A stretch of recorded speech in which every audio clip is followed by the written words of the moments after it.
বিশ্ব নবীর প্রতি দরুদ ও সালাম পড়ব বারবার। যেই নবী আকাশচুম্বী মর্যাদার অধিকারী, দুনিয়াতেও আছেন, কিয়ামতেও হবেন। তিরমিজি শরীফের জিলদে সানি বাবু মা জাআ ফি মিলাদিন নবী সাল্লাল্লাহু আলাইহি ওয়াসাল্লাম, এই অধ্যায়ের ভিতরে বাবু মা জাআ ফি বাদএ নবুওয়াতে মুহাম্মদ সাল্লাল্লাহু আলাইহি ওয়াসাল্লাম, এই অধ্যায়ের ভিতরে এসেছে নবী করিম সাল্লাল্লাহু আলাইহি ওয়াসাল্লাম বলছেন, আনা আউয়ালু শাফিইন আশফাউ ইয়াউমাল কিয়ামা, আমি প্রথম ব্যক্তি যে কিয়ামতে উঠে ঈমানদারদের জন্য, আহলুল কাবায়েরদের জন্য, কবিরা গুনাহকারীদের জন্য সুপারিশ করব। আনা আউয়ালু শাফিইন, আউয়ালু শাফিইন, আমি এমন প্রথম সুপারিশকারী, মুশাফফা, আমার সুপারিশ সর্বপ্রথম আল্লাহর দরবারে কবুল হয়ে যাবে। আমার নবীজি বলেন, আনা আউয়ালু হামিল লিওয়াইল হামদি ইয়াউমাল কিয়ামা লা ফাকরা, রাসূল বলেন কিয়ামতের দিন অসংখ্য নবীরা তাদের উম্মত নিয়ে উঠবে। কারো উম্মতের সংখ্যা হবে শত শত, কারো উম্মতের সংখ্যা হবে অর্ধশত, কারো উম্মতের সংখ্যা হবে হাজার হাজার। আর আমার উম্মতের সংখ্যা শত শত নয়, অর্ধশত নয়, হাজার হাজার নয়, লাখ লাখ নয়, আমার উম্মতের সংখ্যা হবে কোটি কোটি। কিয়ামতের ওই বিশাল ময়দান আমি নবীজি পাড়ি দিব নেতৃত্ব দিয়া, লিওয়াইল হামদ, আমার হাতে প্রশংসার পতাকা থাকবে। লা ফখরা, সেখানে আমার কোনো গর্ব নেই, আমার সেখানে কোনো অহংকার থাকবে না। আমার রাসূল বলেন, আনা আউয়ালু মাই ইউহাররিকু বিহালকিল জান্নাহ, আমি এমন ব্যক্তি সর্বপ্রথম কিয়ামতে আল্লাহর জান্নাতের দরজায় যখন চাবি থাকবে, তালা থাকবে, আমি সর্বপ্রথম ঘট ঘট করে ওই তালাটা নাড়াতে থাকবো। আল্লাহ রাব্বুল আলামিন সঙ্গে সঙ্গে আমার জন্য জান্নাতের দরওয়াজা খুলে দিবেন। শুধু তাই নয়, আমার সাথে কারা থাকবে? ওমাই ফুকারাউল মুমিনিন, ঈমানদারদের ভিতরে যারা দরিদ্র, ঈমানদারদের ভিতরে যারা গরিব, দারিদ্র সীমার নিচে বসবাস করে, কাল কিয়ামতে জান্নাতে যাওয়ার জন্য ওরা আমার সঙ্গী হবে। আল্লাহু আকবার। তিরমিজির এই বাবটা যখন পড়ছিলাম এবার মিলাদুন নবীর ভিতরে, নবীজি সাল্লাল্লাহু আলাইহি ওয়াসাল্লাম বলেন, ইত্তাখাযাল্লাহু ইব্রাহিমা খলিলা, আল্লাহ পাক ইব্রাহিম আলাইহিস সালামকে তার খলিল হিসেবে গ্রহণ করেছেন। সুবহানাল্লাহ কোন। ইত্তাখাযানি হাবিবান, আর আমাকে গ্রহণ করেছেন, আমাকে গ্রহণ করেছেন বন্ধু হিসেবে, হাবিব হিসেবে। আমি হলাম হাবিবুল্লাহ, ইব্রাহিম হলেন খলিলুল্লাহ। আয় মুসা ছিলেন কাল্লামাল্লাহু মুসা তাকলিমা, মুসা হলেন কালিমুল্লাহ, আর ঈসা হলেন রূহুল্লাহ। তিরমিজির হাসিয়ার মধ্যে লিখেছে, মাল ফারকু বাইনাল হাবিব আল খলিল, হাবিবের মধ্যে আর খলিলের মধ্যে, what is the difference between Habib and Khalil? Khalil এবং হাবিবের মধ্যে কি পার্থক্য? তিরমিজির সহিহ রিওয়ায়াত, ওখানে আপনার হাসিয়ার ভিতরে, টিকার ভিতরে লিখেছে, খলিল হলেন তিনি এমন বন্ধু, ইয়াকুনু ফি'লুহু লিরে, ইয়াকুনু ফি'লুহু লিরিদাল্লাহ, যার সমস্ত কাজগুলো হয় একমাত্র আল্লাহর সন্তুষ্টির জন্য। ইউকালু লাহুল খলিল, তাকেই খলিল বলা হয়। তিনি কে? কে তিনি? সবাই বলেন না, ইব্রাহিম আলাইহিস সালাম, তিনি খলিল। মারহাবা কোন। এখন আসেন আমার নবীর ব্যাপারে হাবিব।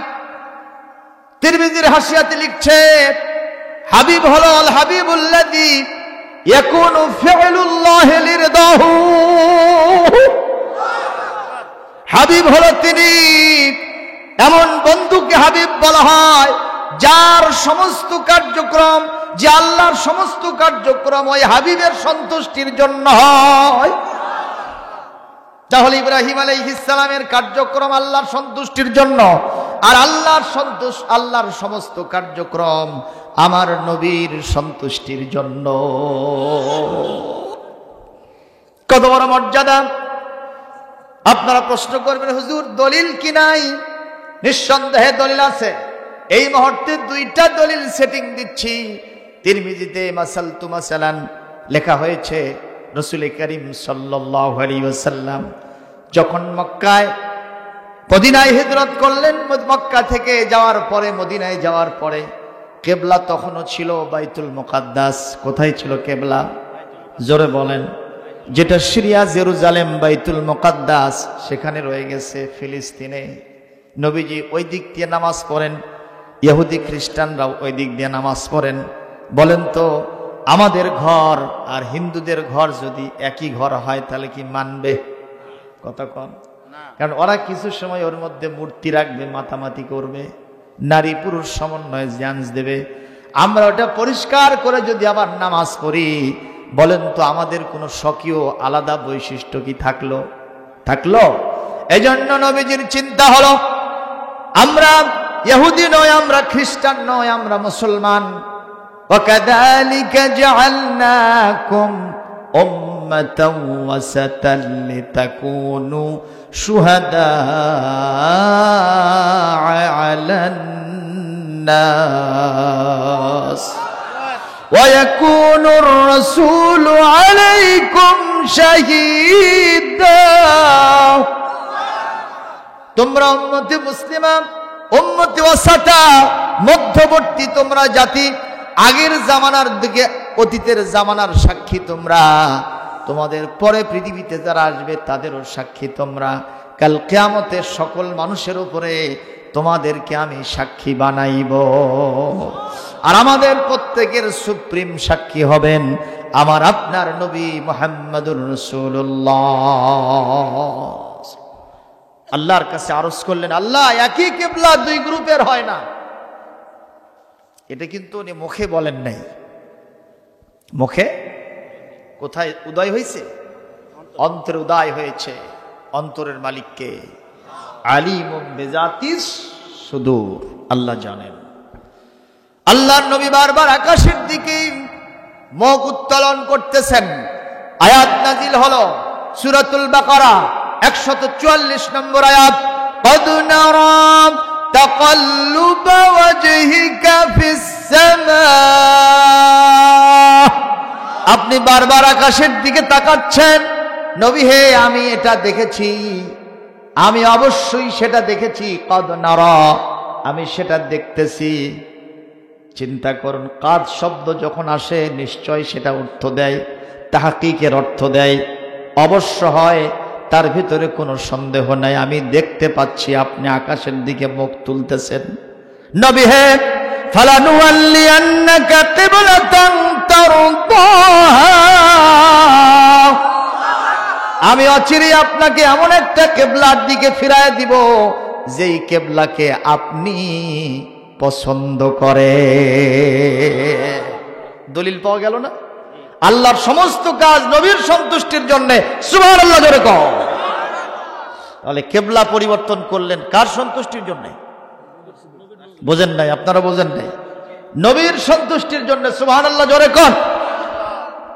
এবার আসেন 30 পারার সূরাতুদ দুহা। আল্লাহ পাক কি বলেন? ওয়ালা সাউফা ইউতিকা রাব্বুকা ফাতারদা। অচিরেই আপনার রব আপনাকে এমন কিছু দিবেন যেটা পেয়ে আপনি সন্তুষ্ট হয়ে যাবেন। এই আয়াত প্রমাণ করে নবীজির জন্য আল্লাহর সমস্ত কাজ হয়ে যায়। সুবহানাল্লাহ। সেই নবীর প্রতি ভালোবাসা না ঘৃণা, নাকি শত্রুতা, নাকি বন্ধুত্ব? বন্ধুত্ব আছে কার কার? হাত তুলে আল্লাহরে দেখান। লিল্লাহে তাকবীর, লিল্লাহে তাকবীর, নারায়ে তাকবীর। সুন্নতে নববী, সুন্নতে নববী, লিল্লাহে তাকবীর। আত্মা। নবীজির জন্য আমরা দরুদ ও সালাম পড়ছি সাল্লাল্লাহু আলাইহি ওয়াসাল্লাম। সম্মানিত উপস্থিতি, মাহফিল কোরআন কারীমের মাহফিল। এটি মহাভারতের নয়, জিন্দাবেস্তার নয়, এটি রামায়ণের নয়, এটি অন্য কোনো ধর্মগ্রন্থের নয়, এটা হলো কোরআন কারীমের মাহফিল। ঠিক না ঠিক? দেখেন এদিকে তাকান আপনারা, মানুষ গায়ে গায়ে লেগে বসে গেছে।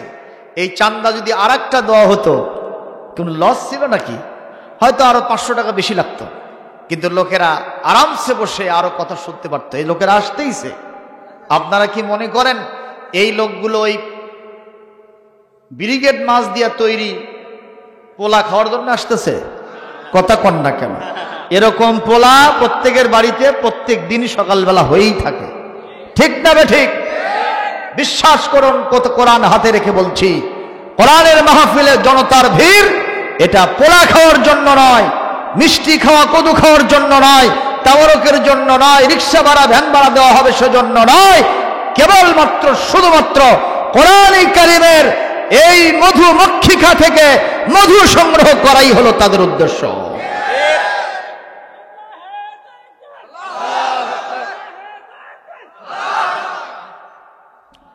বাস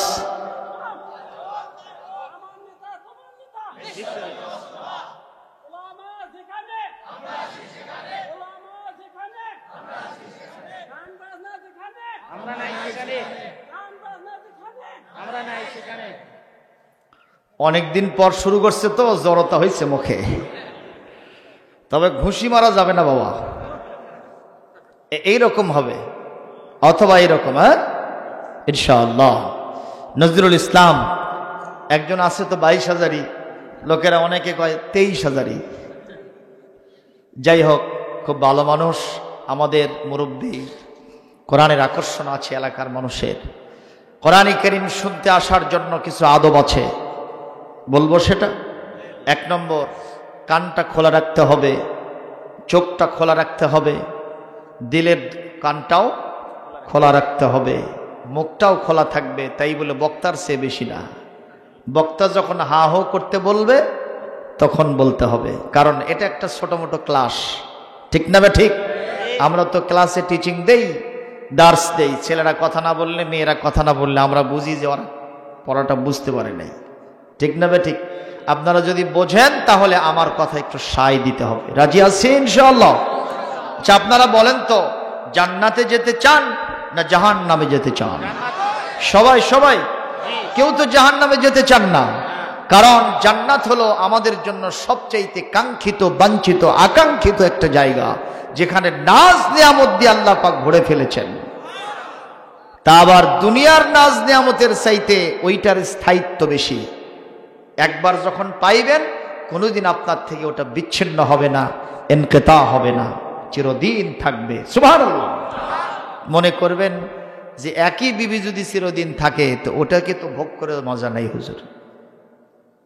আল্লাহ পাক বলছেন আপনার জন্য একটা নয়, দুইটা নয়, চাহিদা মাফিক। ওয়ালাকুম ফিহা মা তাশতাহি আনফুসুকুম ওয়ালাকুম ফিহা মা তাদউন। যা মনের খায়সাত হবে, যা দাবি করা হবে, দাবি করতে দেরি হবে, মনের ইচ্ছা হতে দেরি হবে, পূরণ হতে 1 সেকেন্ড দেরি হবে না। আর যেটাকে ব্যবহার করবেন, যে জিনিস, এটা প্রত্যেকদিন নতুন করে আপনার সামনে উপস্থাপন করা হবে। সুবহানাল্লাহ। আগামীকাল আরো জোরে। দুনিয়াতে নাজ নিয়ামত যেগুলো আছে, আপনি যে বিবিটা ঘরে পেয়েছেন, আপনার মন চায় না যে দুইজন একসাথে মরে যায়? চায় না? চায় না। কিন্তু সেটার কি গ্যারান্টি আছে একদিনে মরবেন? একদিনে মরবেন না। মন দুরু দুরু করে কোন দিন যে বিবিটা আমার কাছ থেকে ইনকিতা হয়ে যায়, হারিয়ে যায়। কথা বলে নাকি আমি আগে চলে যাই, এই সুন্দর বাড়িটা, সাজানো সংসারটা ছেড়ে আমি আর যেতে চাই না আল্লাহ। কিন্তু যেতে হবে কি না? কথা বলেন, যেতে হবে। এজন্য এগুলো ভোগ করে কোনো মজা পাওয়া যায় না। উদাহরণ হিসেবে বলি, অনেক জায়গায় বলেছি, এখানে বলছি, কোরবানির ঈদে এখন নতুন মেয়েকে বিয়ে দিয়েছে তো, নতুন বিয়েই বাড়ি, একটু গোশত টোস্ত আমরা দিতে যাই তো নাকি? সেমাই চিনি এগুলো দিতে যায়। তখন লোকটা বলছে তার ছেলেকে, বাবা আব্দুল্লাহ, তোর বোনের বাড়িতে একটু গোশত দিয়ে আয়। তো ওর আছে দ্বিচক্র যান, বাইসাইকেল। এখন আর সাইকেল চলে নাকি ছেলেপেলের কাছে? এটা মামুলি ব্যাপার, চলে না, ও যায় না। বাপ বলতেছে, বাবা যাস না কেন? কয় যে আব্বা এখন সাইকেল নিয়ে নতুন আত্মীয়র বাড়ি যাবো, কেমন কথা? তো কি নিয়ে যাবি? আমার তো মোটর সাইকেলও নাই। কয় যে আমার চাচাতো ভাই বিয়ে করছে, একটা পালসার পাশে, ওটা একটু নিয়ে দেন। তো বলল যে আব্দুল করিম, তোর তো বিয়ে করছে, তোর শ্বশুর এরকম একটা পালসার দিছে, এটা একটু হাওলাত দে বাবা, তোর বোনের বাড়িতে একটু গোশত দিয়ে আসুক আব্দুল্লাহ। চাচা নিয়ে যান। ও নিয়ে গেছে। যখন মোটর সাইকেলে উঠেছে তখন ওর 14 ইঞ্চি সিনা এখন 28 ইঞ্চি। কথা কন। যখন যাচ্ছে মনে উড়িয়ে যাচ্ছে, গোশত দিয়ে যখন বাড়ির দিকে ফিরতেছে, সিনা কি আর 28 ইঞ্চি আছে? এখন কত? 14 থেকে 12তে আসছে। কি কারণ? কথাটা ভালো করে বলেন, কি জন্য? এই হোন্ডাটা তাকে ফেরত দিতে হবে। তার মনের কষকষানি, মনের ভিতরে আফসোস, আহ এটা যদি আমার থাকতো। তাহলে আমি কি বুঝালাম? এ দুনিয়ার সমস্ত নিয়ামতগুলি ক্ষণস্থায়ী হওয়ার কারণে, দারু ফানাএন লাইসা বিবাকাএন, ক্ষণস্থায়ী হওয়ার কারণে দুনিয়ার নিয়ামত ভোগ করে কোনো মজা পাওয়া যায় না। কাল কিয়ামতের কঠিন ময়দানে আল্লাহ রাব্বুল আলামিন আমার জন্য, আপনার জন্য জান্নাতের মধ্যে যা রেখেছেন তার গুণাবলী বর্ণনা করে আল্লাহ বলেন, লাহুম ফিহা নাঈমুম মুকিম। জান্নাতের মধ্যে আমি যত নাজ নিয়ামত রেখেছি সবগুলো চিরস্থায়ী অবস্থায় থাকবে। তাহলে দুনিয়া আখিরাত ধরবেন না আখিরাত চান? আখিরাত চান কিনা? আখিরাতের ভিতরে দুইটা জিনিস থাকবে, একটা জাহান্নাম আর একটা জান্নাত। দুইটার মধ্যে কোনটা পেতে চাই? জান্নাত পেতে চাই। যদি জান্নাত পেতে চাই, আজকের আলোচনা শোনার কোনো বিকল্প নাই। রাজি আছেন? রাজি আছেন? অন্যমনস্ক হবেন না তো? অন্যমনস্ক হয়েছেন তো আলোচনা মিসিং লিংক হয়ে গেছে। আমি বলবো একটা, আগামীকাল গিয়ে আপনি আরেকজনের কাছে বলবেন আর একটা, ঠিক না? আমাদের ছেলেবারে আমাকে গাল পেরে ছেড়ে গেল, কথা কন। তা আমি কিন্তু আপনার গাল পারি না। আমি কিন্তু কোরআনের কথা বলেছি, ওপেন সিক্রেট। এই কোরআনের কথা কোন লোকের মুখের দিকে তাকে বলা যাবে? কথা কন না কেন? হুদাল লিন্নাস, এটা মানুষের জন্য হেদায়েত। সে হিন্দু হোক, বৌদ্ধ হোক, খ্রিস্টান হোক, আর্য হোক, শিখ হোক, মুসলিম হোক, মুশরিক হোক, ইমানদার হোক, মুনাফিক হোক, সকলের জন্য আল কোরআনের ওপেন সিক্রেট বাণী নাজিল করেছেন কে? আছে, থাকবে। কেউ এখান থেকে একটা বিধান অমেন্ড করতে পারবে, অ্যামেন্ড করতে পারবে না। পারবে? অ্যামেন্ডমেন্ট করতে পারবে না। এটাকে সংযোজন, বিয়োজন, বিকৃত করার কোন শক্তি পৃথিবীর কোন মানুষের কাছে নেই। বারবার প্রমাণিত হয়েছে, কোরআনকে যারা সংশোধন করার কথা বলেছে ওদের জীবনের মোড় পরিবর্তন হয়ে গেছে। ওরা এই জাতির ধিক্কৃত, সবচাইতে ঘৃণিত ব্যক্তিতে পরিণত হয়েছে। কয়েকদিন আগে এক টাকলু মাথা, কি মাথা দেখেন নাই? মিডিয়া তো সবার হাতে এখন। উনি কয় যে সব চলবে, নট ইসলাম, ইসলাম চলবে না। এমন গাল খাইছে রে বাবা, মিডিয়াতে দেখলাম। ওই যেই দিন ওই কথা বলছে, পরের দিনে গালির সংখ্যা পৃথিবীতে যদি বেশি কেউ খায় থাকে ওই ব্যক্তিটা। পরের দিন দেখি মাথার টুপি লাগাছে এক ঠেলাতি। কথা কন না কেন? আমি তখন চিন্তা করলাম, তুমি মুসলিম, তোমার কাছে সব ইয়েস হয় আর ইসলাম নট হয়। তবে আমার কথা হলো, পৃথিবীর সব শেষ হয়ে যাবে, ইসলাম থাকবে। ক্ষমতার চেয়ার পরিবর্তন হবে, ইসলাম থাকবে। আমি আপনি থাকবো না, ইসলাম থাকবে। কথা বলেন না কেন? দিনের পর দিন চলে যাবে, মাসের পর মাস হবে, যুগের পরিবর্তন হবে, নারী পুরুষ হবে, পুরুষ নারী হবে, এক দলের লোক আরেক দলে জয়েন করবে, কিন্তু জোরে বলেন, জোরে বলেন। ছিল, আছে, থাকবে। কারণ ইসলামের এটাকে রাখার জন্য দায়িত্ব নিয়েছেন কে?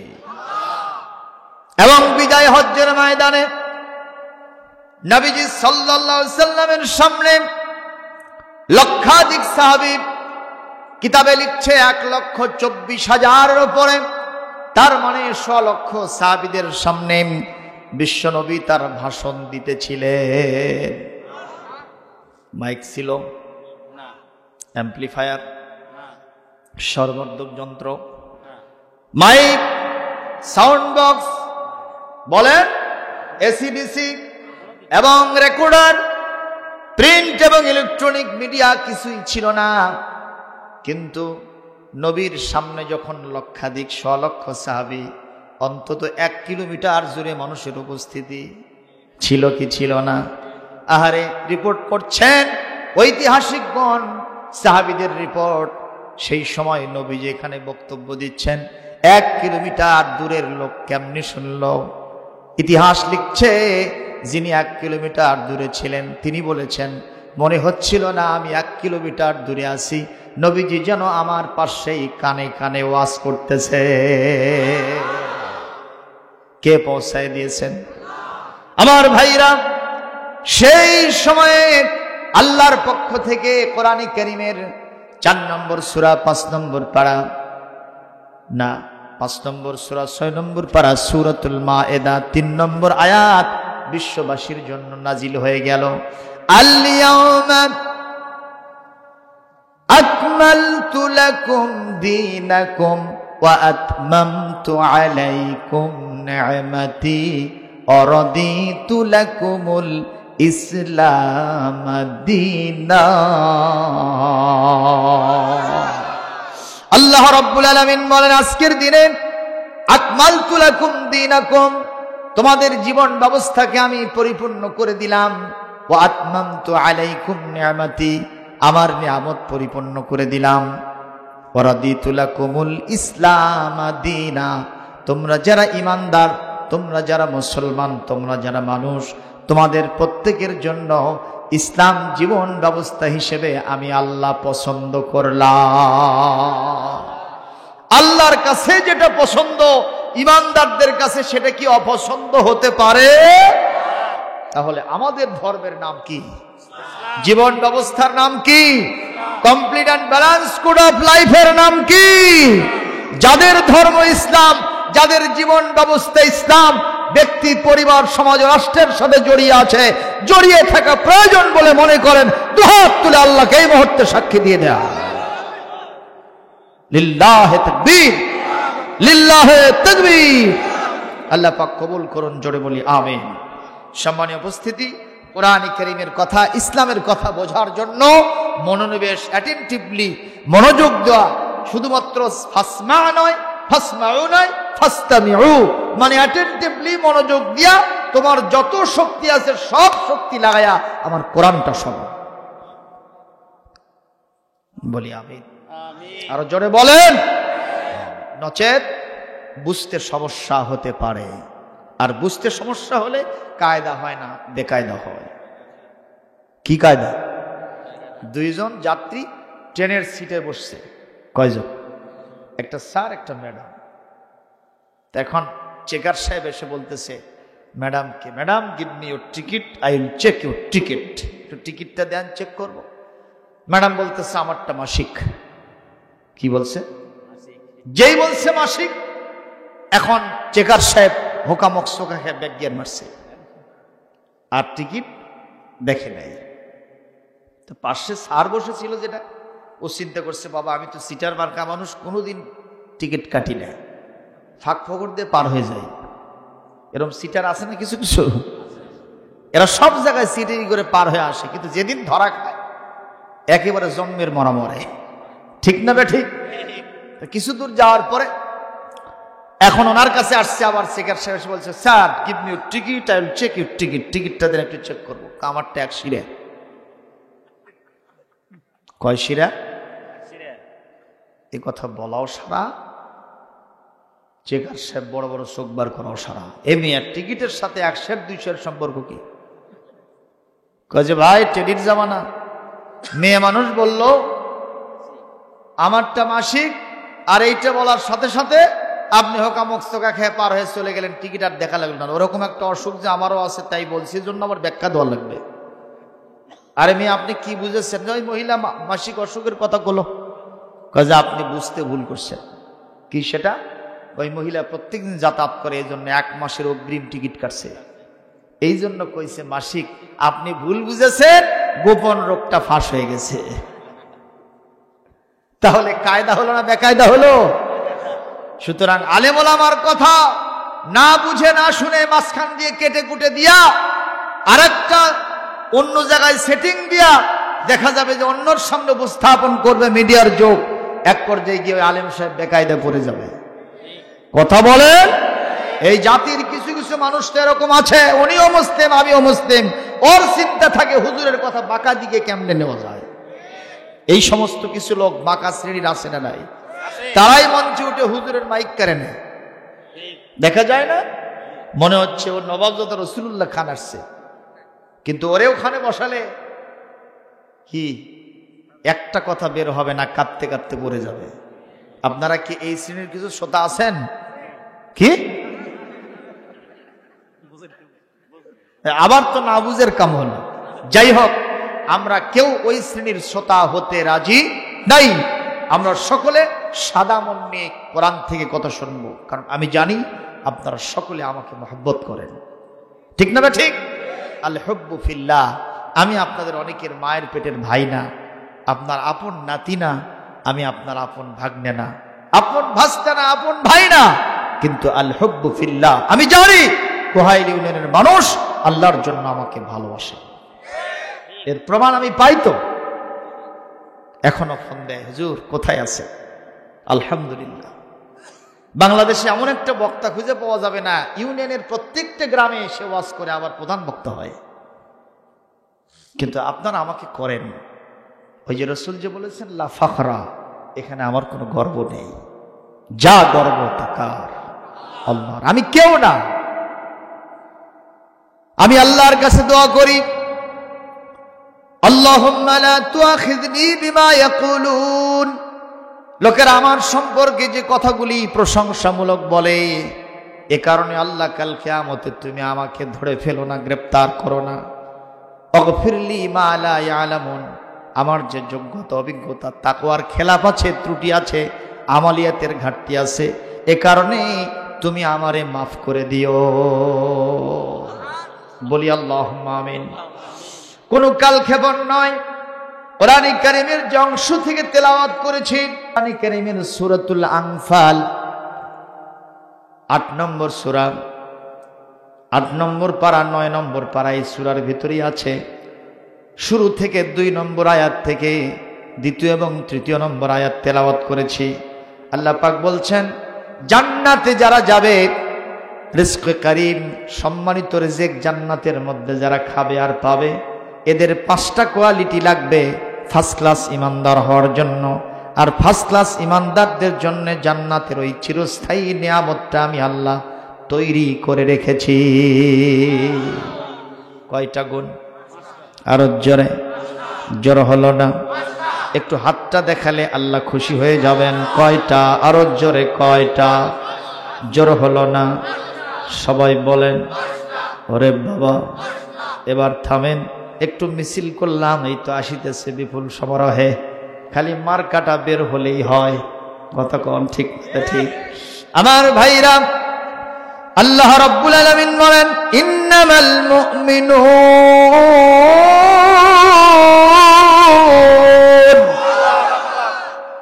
কেবলমাত্র শুধুমাত্র একমাত্র ওয়ানলি ফর ইমানদার তো তারাই যাদের ভিতরে 5টা কোয়ালিটি থাকবে। যার প্রথম নম্বর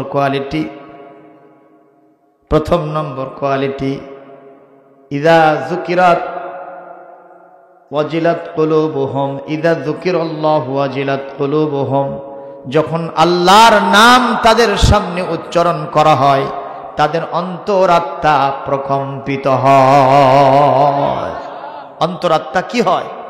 জার্কিং করে, কাঁপতে থাকে। আল্লাহু আকবার। আমি ব্যাখ্যায় পরে আসব। কষ্ট পাচ্ছেন না তো? দ্বিতীয় নম্বর, ওয়াইদা তুলিয়াত আলাইহিম আয়াতুহু যাদাতুহুম ঈমানা।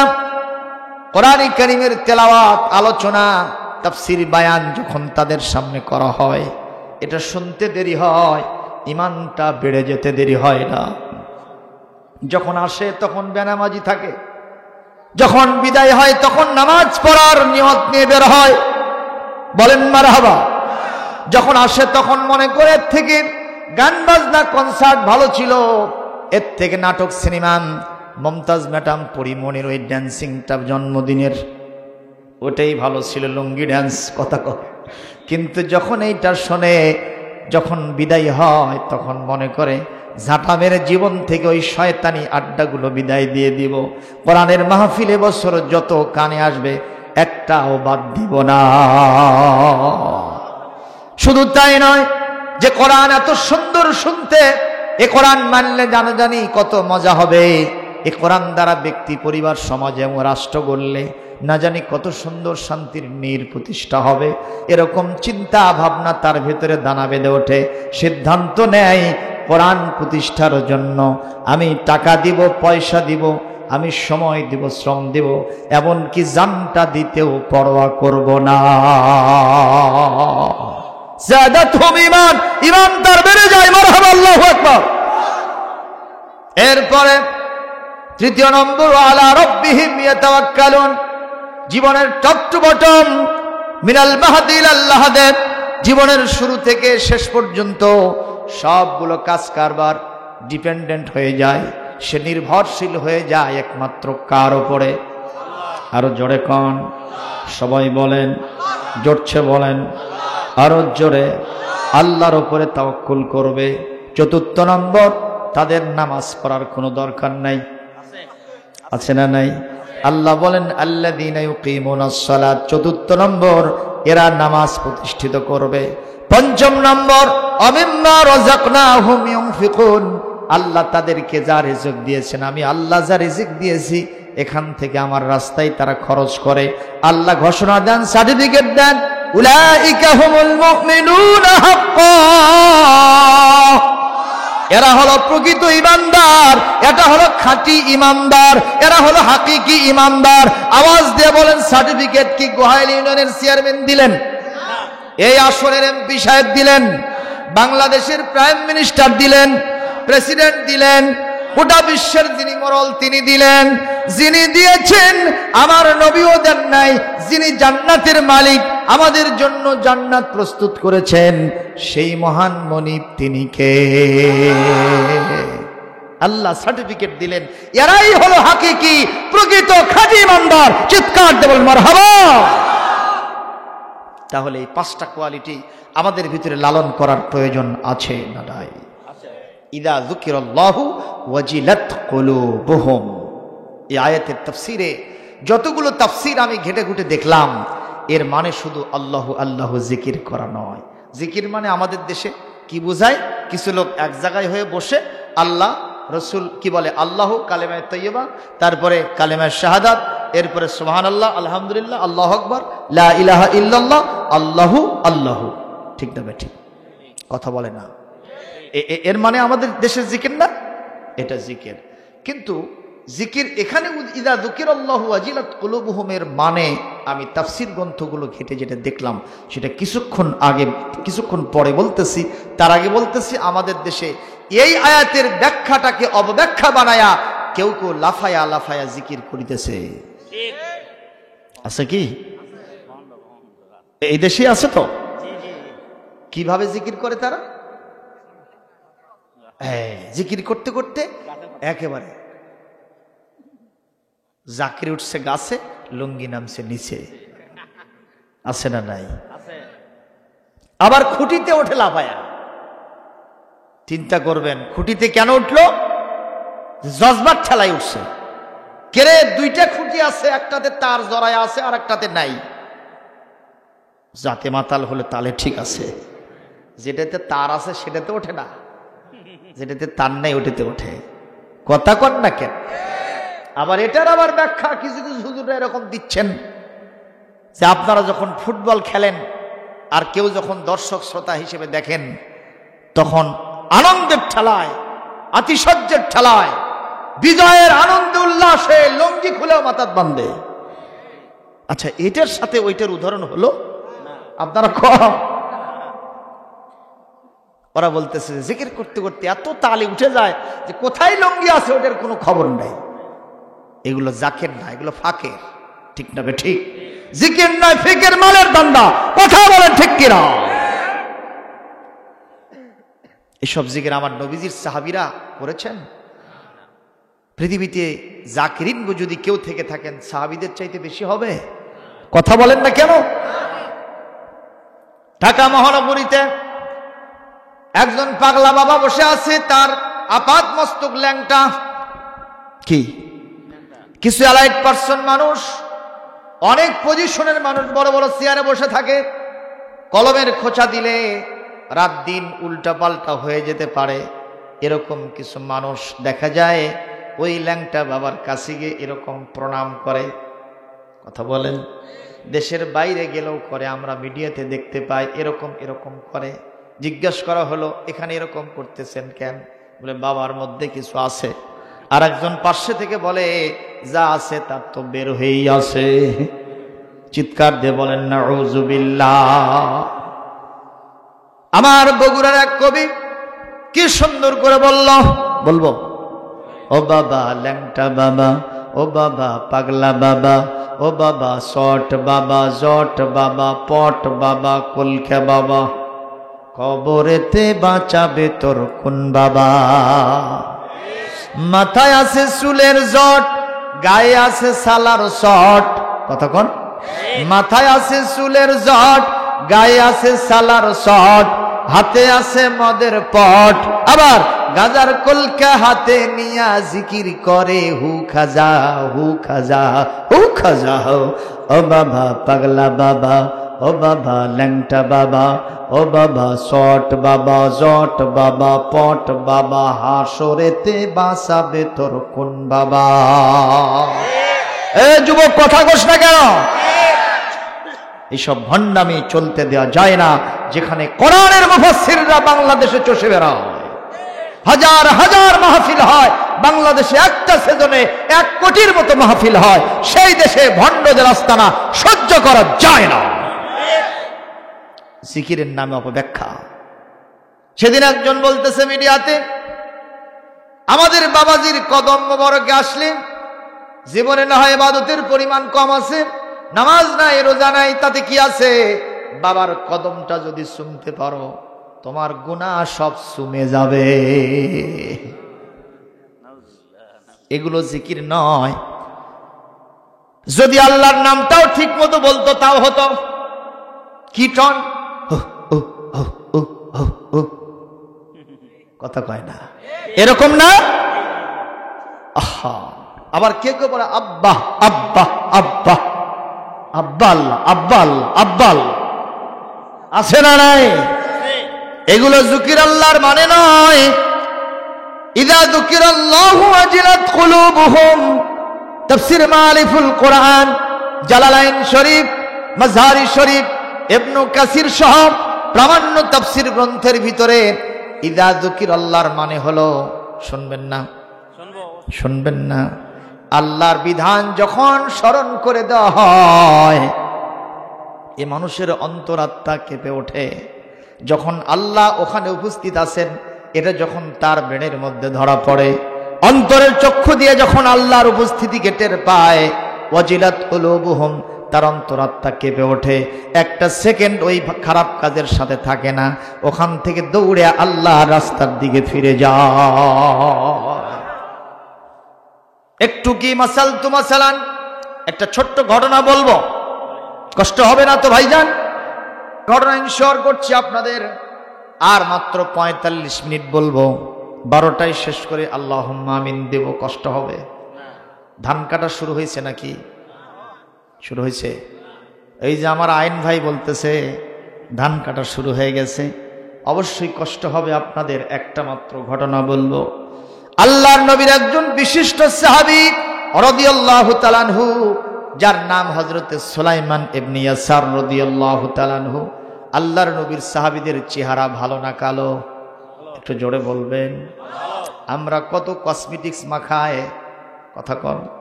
এই যে শীতকাল আসতেছে, কত প্রকারের ম্যারিল ভেজলিন সহ অনেক কিছু মাখবো, তারপরেও চেহারার মধ্যে ফাটাফাটি আছে না নাই?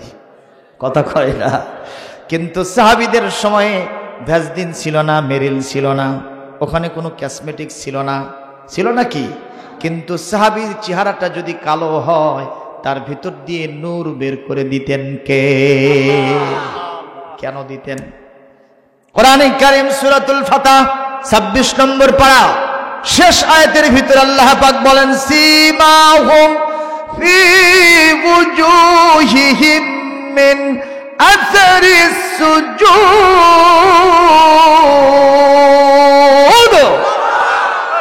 তাদের চেহারা দিয়া সিজদার চিহ্ন, সেখান দিয়ে নূরগুলো চমকাইতে থাকতো, গুররাম মুহাজ্জালিন।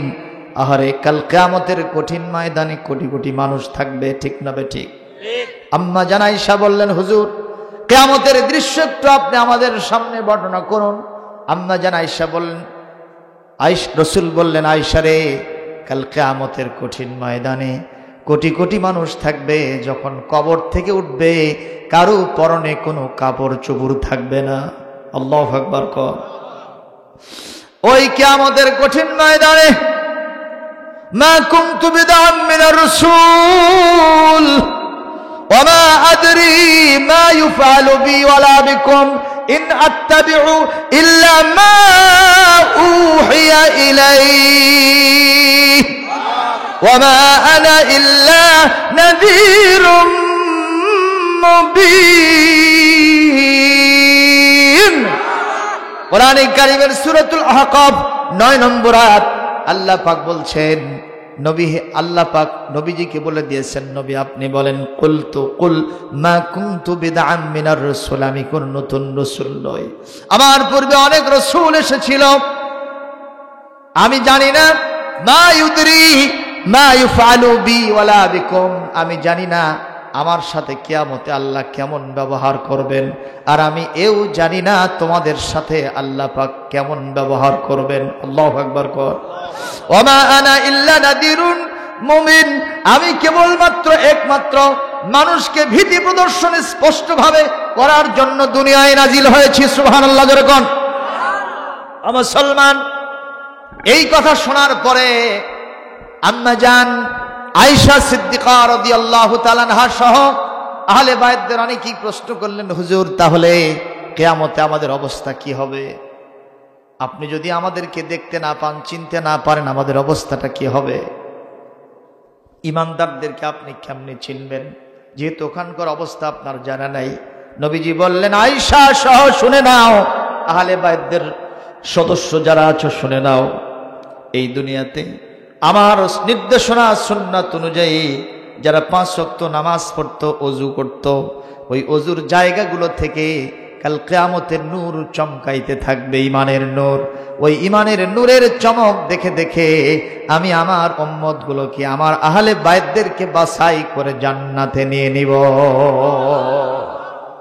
সাহাবীদের ব্যাপারে আল্লাহ তাই বলেন, ফীমাহুম ফী বুজুহিহিম মিন আসারিস সুজুদ, তাদের চেহারা দিয়া সেজদার চিহ্নগুলো, এই নূরগুলো চমকাইতে থাকতো। জোরে জোরে বলেন মারহাবা। আজকে যদি আমরা সুন্দর চেহারার অধিকার হতে চাই, সেজদা দেওয়ার কোনো বিকল্প নাই, ঠিক কিনা? যদি জিজ্ঞেস করি, আজকে এশার নামাজ কে কে পড়ে এসেছেন, কায়দা হবে না বেকায়দা হবে? আমাদের দেশে তো কারবার সব উল্টা পাল্টা, কথা কয় না? উল্টা পাল্টা কায়দা না? কেউ যদি পরনের লুঙ্গিটা মাথায় পাগড়ি হিসেবে বাঁধে, মানে পরনে কিচ্ছু নাই, মাথায় পাগড়ি বাঁধে ঘুরতেছে, এই লোকটাকে আপনি কি বলবেন? কথা কয় না, আরো জোরে কন। এইটাও তাই, আজকে যদি এশার নামাজ কেউ পড়ে না আসে থাকেন, তাহলে ওনার পরনে কি নাই? মাহফিল শুনতে আসছেন মানে মাথায় কি বাঁধিয়েছেন? কথাটা কি বুঝলেন না? এই জন্য আজকে যা করছেন করছেন, আর আমি এমন টাইমে ছেড়ে দিব, আপনারা বাড়িতে গেলে ইনশাল্লাহ এশার নামাজ পড়তে পারবেন। যারা পড়েন নাই নিয়ত করে ফেলেন, 4 রাকাত নামাজ পড়তে বেশি টাইম লাগে নাকি? কথা কন না কেন? আমাদের দেশে কম্পিউটার কম্পোজ নামাজ আছে না, এই সর্বনাশ, মিডিয়াতে অনেক সময় দেখায় যে এমন লাভ মারছে ইমাম, ওই মুক্তাদিরা খুঁজেই পাচ্ছে না এখন দ্বিতীয় রাকাত না তৃতীয় রাকাত আছে না নাই কর।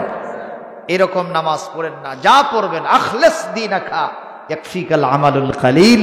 আপনাকে কে জরুরি ভিত্তিতে বলেছে আপনাকে আওয়াবিন পড়তেই হবে? আমি অনেক আওয়াবিন পড়ার লোকদেরকে দেখি, রে বাবা 6 রাকাত নামাজ পড়তে মনে হয় 2 মিনিটও লাগে না। কথা কন না কেন? এটা আপনাকে করতে কে বলেছে? কিন্তু যা পড়বেন 2 রাকাত পড়েন, ইখলাসের সাথে পড়েন, এই 2 রাকাত আপনার 12 রাকাতের কাজ দেবে। তো আমি আজকে যেটা বলবো, আপনারা যারা নামাজ পড়ে আসেন নাই, ইনশাআল্লাহ বাড়িতে গিয়ে নামাজটা পড়ে নেবেন। বলি না আমিন? এটাতে আমিন আসতে হলো, তার মানে এই নিয়ত তো নাই। ভাইরে, আপনি আজকে রাত্রিতে বাঁচবেন, সকালে উঠে আবার জমিনে কাজ করতে যাবেন, অটো ভ্যান চালাবেন, এই গ্যারান্টি দিয়েছে কি আপনাকে? কি আলী হাসান, কিসের জিকির হচ্ছে? ঘুম। লিল্লাহি তাকবীর। প্রিয় ভাইরা আমার, সাহাবীদের ভিতরে একজন সাহাবী ছিলেন যার নাম হযরত বিলাল হাবশী। চেহারাটা কি ভালো না কালো? কেমন কালো? এই যে পাতিলের নিচে যে কালো কুৎসিত থাকে, এই কালোর চাইতেও বেশি কালো হযরত বিলাল রাদিয়াল্লাহু তাআলা আনহু। আপনারা জবাব দেন, বিলাল রাদিয়াল্লাহু তাআলা আনহুর চেহারা কালো হলেও অন্তরটা আল্লাহর কাছে কেমন ছিল? জোরে বলেন, আরো জোরে বলেন। আহারে, বাড়ি নাই, ঘর নাই, জায়গা নাই, জমিন নাই, এমন কি বংশমর্যাদার পরিচয় নাই, টাকা নাই, পয়সা নাই, চেহারা সুরত ভালো না, সেই বিলাল আমার বিশ্ব নবীর কদম মোবারক চুমতে পারলেন, এটাকে ধন্য মনে করলেন। বিলাল যেখানে যায় কাফেরগণ বলে, ও যেখানে থাকবে ওই মজলিস আমরা যাব না, ওই মজলিস আমাদের পছন্দ না। আম্মার, ইয়াসার, সুহাইব, রবি, এই গরিব গরিব মানুষরা যেখানে যায় ওই মজলিসে আমরা যাব না, ওই মজলিসে আমরা থাকবো না, কারণ ওদের সাথে বসলে আমাদের কাপড় চোপড় নষ্ট হয়ে যাবে, কুলকৌলিন্যের খেলাফ হবে, বংশমর্যাদার হানি হবে। আপনারা বলেন, এই পৃথিবীতে সব মানুষ আদম আলাইহিস সালাম থেকে আল্লাহর পক্ষ থেকে, ঠিক কিনা? আর আদম আলাইহিস সালাম মাটি থেকে আসছিলেন। আল্লাহর নবী বলেন, ফাকুল্লুকুম সাওয়া, তোমাদের কারো মধ্যে কোনো পার্থক্য নাই, সকলেই মৃত্যুবরণ করার পরে ওই সহাত জায়গার ভিতরে শুয়ে যাইবা। বাংলাদেশের কোটিপতি মানুষটার জন্য নিঃসন্দেহে 5 হাত ওসার কবর, কথাগণ।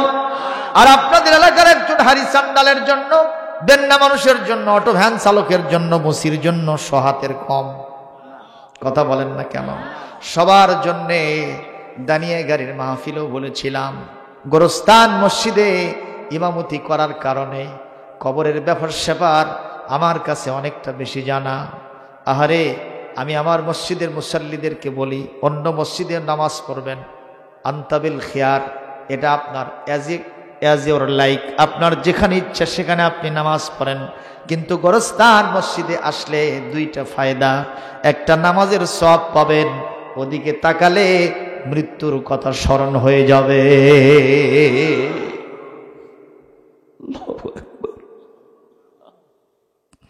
আমার ভাইরা,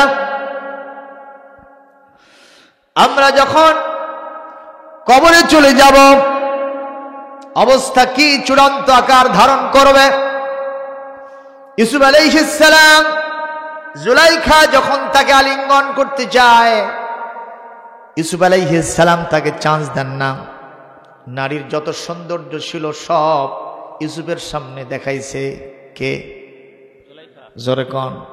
আহারে, সুন্দরী নারী এমন কোনো পোশাক নাই যা খোলে নাই। ইউসুফ আলাইহিস সালাম যুবক মানুষ, ঘরের ভিতরে কেউ নাই, চতুর্দিকে জানালা দরজা সব বন্ধ। গল্লাকাতিল আবওয়াব, সব দরজাগুলি গলাক করা হয়েছে, তালাবদ্ধ করা হয়েছে। জুলাইখা বলতেছে, হাই তালাক, ইউসুফ রে আমার দিকে এসো, আমার রূপ লাবণ্য দেখে তোমার কি মন চায় না একটু উপভোগ করতে? ইউসুফ আলাইহিস সালাম যখন আসে না, তখন জুলাইখা বলতে চাই, ইউসুফ রে, তোমার মাথার চুল কত সুন্দর দেখতে, তোমার চোখটা পটল চেরাখি, তোমার দাঁতগুলো যেরকম মুলার মতো কত সুন্দর সুন্দর দাঁত, পরিষ্কার পরিচ্ছন্ন, চেহারাতে টোকা দিলে মনে হয় রক্ত বের হবে, তোমার মতো সুপুরুষ পৃথিবীতে আর আমি একটাও দেখি নাই।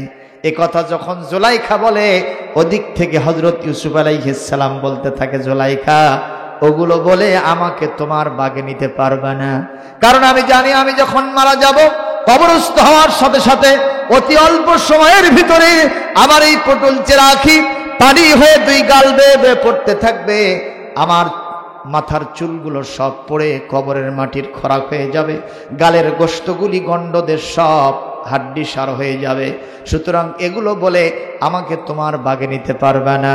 জুলাইখা রে, আমি কেবলমাত্র একমাত্র আল্লাহকে ভয় করি। এই কথা বলাও সারা ওয়াস্তাবাকাল বাব। হযরত ইউসুফ আলাইহিস সালাম দরজার দিকে দৌড় মেরেছেন। আপনারা বলেন, জুলাইখা দরজাগুলো আগে খোলা লাগছে না বন্ধ করছে? সব দরজাগুলো বন্ধ ছিল। যখন তিনি রওনা করলেন কার ভয়ে? একটু জোরে বলেন। আমার আল্লাহ সূরা তালাকের মধ্যে ওয়াজ করেন, আহামাইয়াত্তাকিল্লাহ ইয়াজআল লাহু মাখরাজা। হয়তো দুনিয়ার সমস্ত খারাপ কাজগুলো পরিত্যাগ করে এই মানুষদের জন্য যত বিপদ হোক, মুসিবত হোক, দরজা যতগুলো বন্ধ থাক, কোনো টেনশন নাই, আমি বের হওয়ার সব রাস্তা তার জন্য খুলে দিব। আপন কুদরতে 7টা দরজা আল্লাহ রাব্বুল আলামিন ইউসুফের জন্য খুলে দিয়েছে। ও যুবক, where are you going? আইনা তাযহাবুন লিসসালামাতি ওয়াল আফিয়াতি ওয়ান নাজাত। শান্তির জন্য, নিরাপত্তার জন্য, একটু চমক দেখানোর জন্য, একটু নারীর দেহ উপভোগ করার জন্য তুমি কোন দিকে হন্যা হয়ে দৌড়াইতেছ? তোমার সামনে যে মালাকুল মউত, তুমি কি তা টের পাও না? সুতরাং তুমি ওই সব ছাড়ো। বিশ্বনবী তোমাকে জান্নাতের গেটে দাঁড়ায়া আলিঙ্গন করতেছে, হাত ছানি দিয়ে ডাকতেছে, তাল হুনা ইয়া আইয়ুহাস শাবাব কালালাকাই তাদখুলুল জান্নাতা মাআকুম। জোরে কোন মারহাবা। নবীজি জান্নাতে যাওয়ার জন্য, তোমাকে আমাকে নেওয়ার জন্য সম্পূর্ণ প্রস্তুত আছেন। আজকের মাহফিল অডিয়েন্সকে, যুব সম্প্রদায়, মুরব্বিয়ানে আযম, আবাল বৃদ্ধ বনিতাকে জিজ্ঞেস করতে চাই, রাসূলুল্লাহর নেতৃত্বে জান্নাতে যেতে চান? কারা কারা চান? দুহাত তুলে আল্লাহকে আবার দেখাও। আল্লাহু আকবার, আল্লাহু আকবার। আলহামদুলিল্লাহ জোরে বলেন। আলহামদুলিল্লাহ জোরে বলেন। কথাই বলে, প্রেম একটা জ্বলন্ত সিগারেট, যার শুরু হয় আগুন দিয়ে, শেষ হয় ছাই দিয়ে। কথা বলেন না কেন? আমার সামনে, আমার মসজিদে কত যুবক আসলো আমার কাছে, ইমাম সাহেব, আমির সাহেব, বলছি শোনেন, সত্য কথা, আমার কাছে এসে পায়ের ওপরে পড়ে যায়। আমি তো আশ্চর্য হই, যুবক, মাথায় বাবরি। আমি চিন্তা করলাম, বাবা অস্ত্র বার করে নাকি? কিছুক্ষণ পর কান্নার গড়াগড়ি। বসে গেলাম। বাবা, কি হয়েছে তোমার? হুজুর, জীবনের সাথে প্রতারণা করেছি, ইউনিভার্সিটিতে পড়ি, কোনো মেয়ের আবদারকে ফেলে দেই নাই। আমি যে মেয়েকে প্রপোজাল দিয়েছি সে মেয়েও আমার আবদার ছেড়ে দেয় নাই, ফেলে দেয় নাই। কত মেয়ের সাথে লিভ টুগেদার করেছি, কত হোটেলে, মটেলে, বাগানে, গার্ডেনে। হুজুর, এমন কোনো কাজ নাই জীবনে আমি করি নাই। সর্বশেষ যখন আমি বিশ্বনবীর হাদিস পড়লাম, কোরআনে কারীম যখন পড়লাম, এক হুজুরের তাফসীর শুনলাম, শোনার পরে আমি দেখেছি জীবনের সাথে প্রতারণা করেছি। আমি তো মরিচিকার পেছনে ছুটে চলেছি। এটা তো আমার দুনিয়ার সব নয়। ওই জান্নাতের মধ্যে হুর গেলেমানরা যারা আছে, ওরাই হলো আমার প্রকৃত প্রেমিকা। আমি এখন কি করব হুজুর, ফর্মুলা দেন। আর জীবনে এই রাস্তায় পা বাড়াবো না। যখন মানুষের ভিতরে শহরত হয়েছে, বাপ মা আমাকে ভালো মতো দেখতে পারে না, বন্ধু বান্ধব আমাকে বিশ্বাস করে না, আত্মীয় স্বজনের বাড়িতে বিভিন্ন অনুষ্ঠানে দিতে যেতে পারি না, লোকেরা আমার দিকে অনুসন্ধানের দৃষ্টিতে একটু আর চোখে তাকাতে থাকে, হুজুর গো আমি বুঝতে পেরেছি এই পথটা আসল পথ নয়, আসল পথ খাব্বাব খোবায়েব বেলালের পথ। ও যুবক, আমি তোমাকে আহ্বান জানাই, ওই যুবকের মতো তোমার ভিতরে একটু ভাবান্তর জাগতে হবে। দেখো না, সুলাইমান ইবনে ইয়াসার বিশ্ব নবীর সাহাবী, আগেই বললাম সাহাবীদের চেহারা ভালো না কালো। এই যে বেলালের চেহারার কথা বললাম, কিন্তু বেলালের এই কালো চেহারার ভিতর দিয়েও নূর বিচ্ছরিত করতেন কে? আজকে আলেমদের ভিতরে অনেক আলেম আছেন যাদের সামনে, যাদের সাথে অনেক এলাইট পারসন, নেতা নেত্রীরা বসতে চায় না, কথা কন না, ঘোষণা দেয় আলেম যেখানে বসবে ওটাকে আমি 7 লাথি মারব, ওটাকে আমি বালুর মতো দেখব, চোখের বালুর মতো দেখব, ওখানে আমি যাব না, তাদের সাথে আমার কোনো সংলাপ হবে না, ওরা বাদ দিয়ে আসতে হবে।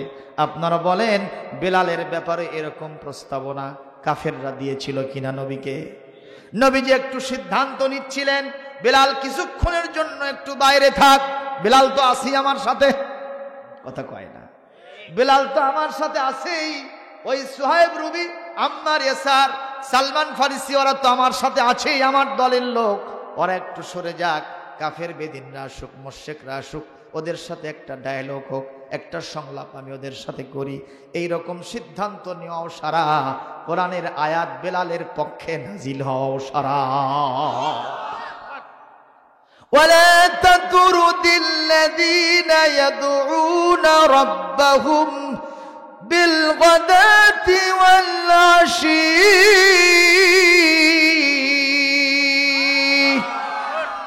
আল্লাহ পাক বলেন নবী হে, ওই সব লোকদেরকে আপনি কখনো তাড়ায়া দিবেন না, দেবেন না, যারা রাত দিন 24 ঘন্টা সকাল সন্ধ্যায় আমি আল্লাহকে নিঃস্বার্থভাবে ডাকে, কোনো উদ্দেশ্য নাই, ক্ষমতার চেয়ার নয়, টাকা পয়সা নয়, কোনো পজিশন লাভের জন্য নয়, নিরেট আমাকে পাওয়ার জন্য যারা আপনার সাথে থাকে ওদেরকে সরায় দিয়া বড় বড় রাঘব বলদেরকে আপনার কাছে ডাকার দরকার নাই, আমি আল্লাহ পাক আপনার সাথে যারা আছে আমি বরকত দেব, এদের দ্বারাই বিশ্ব বিজয় হবে।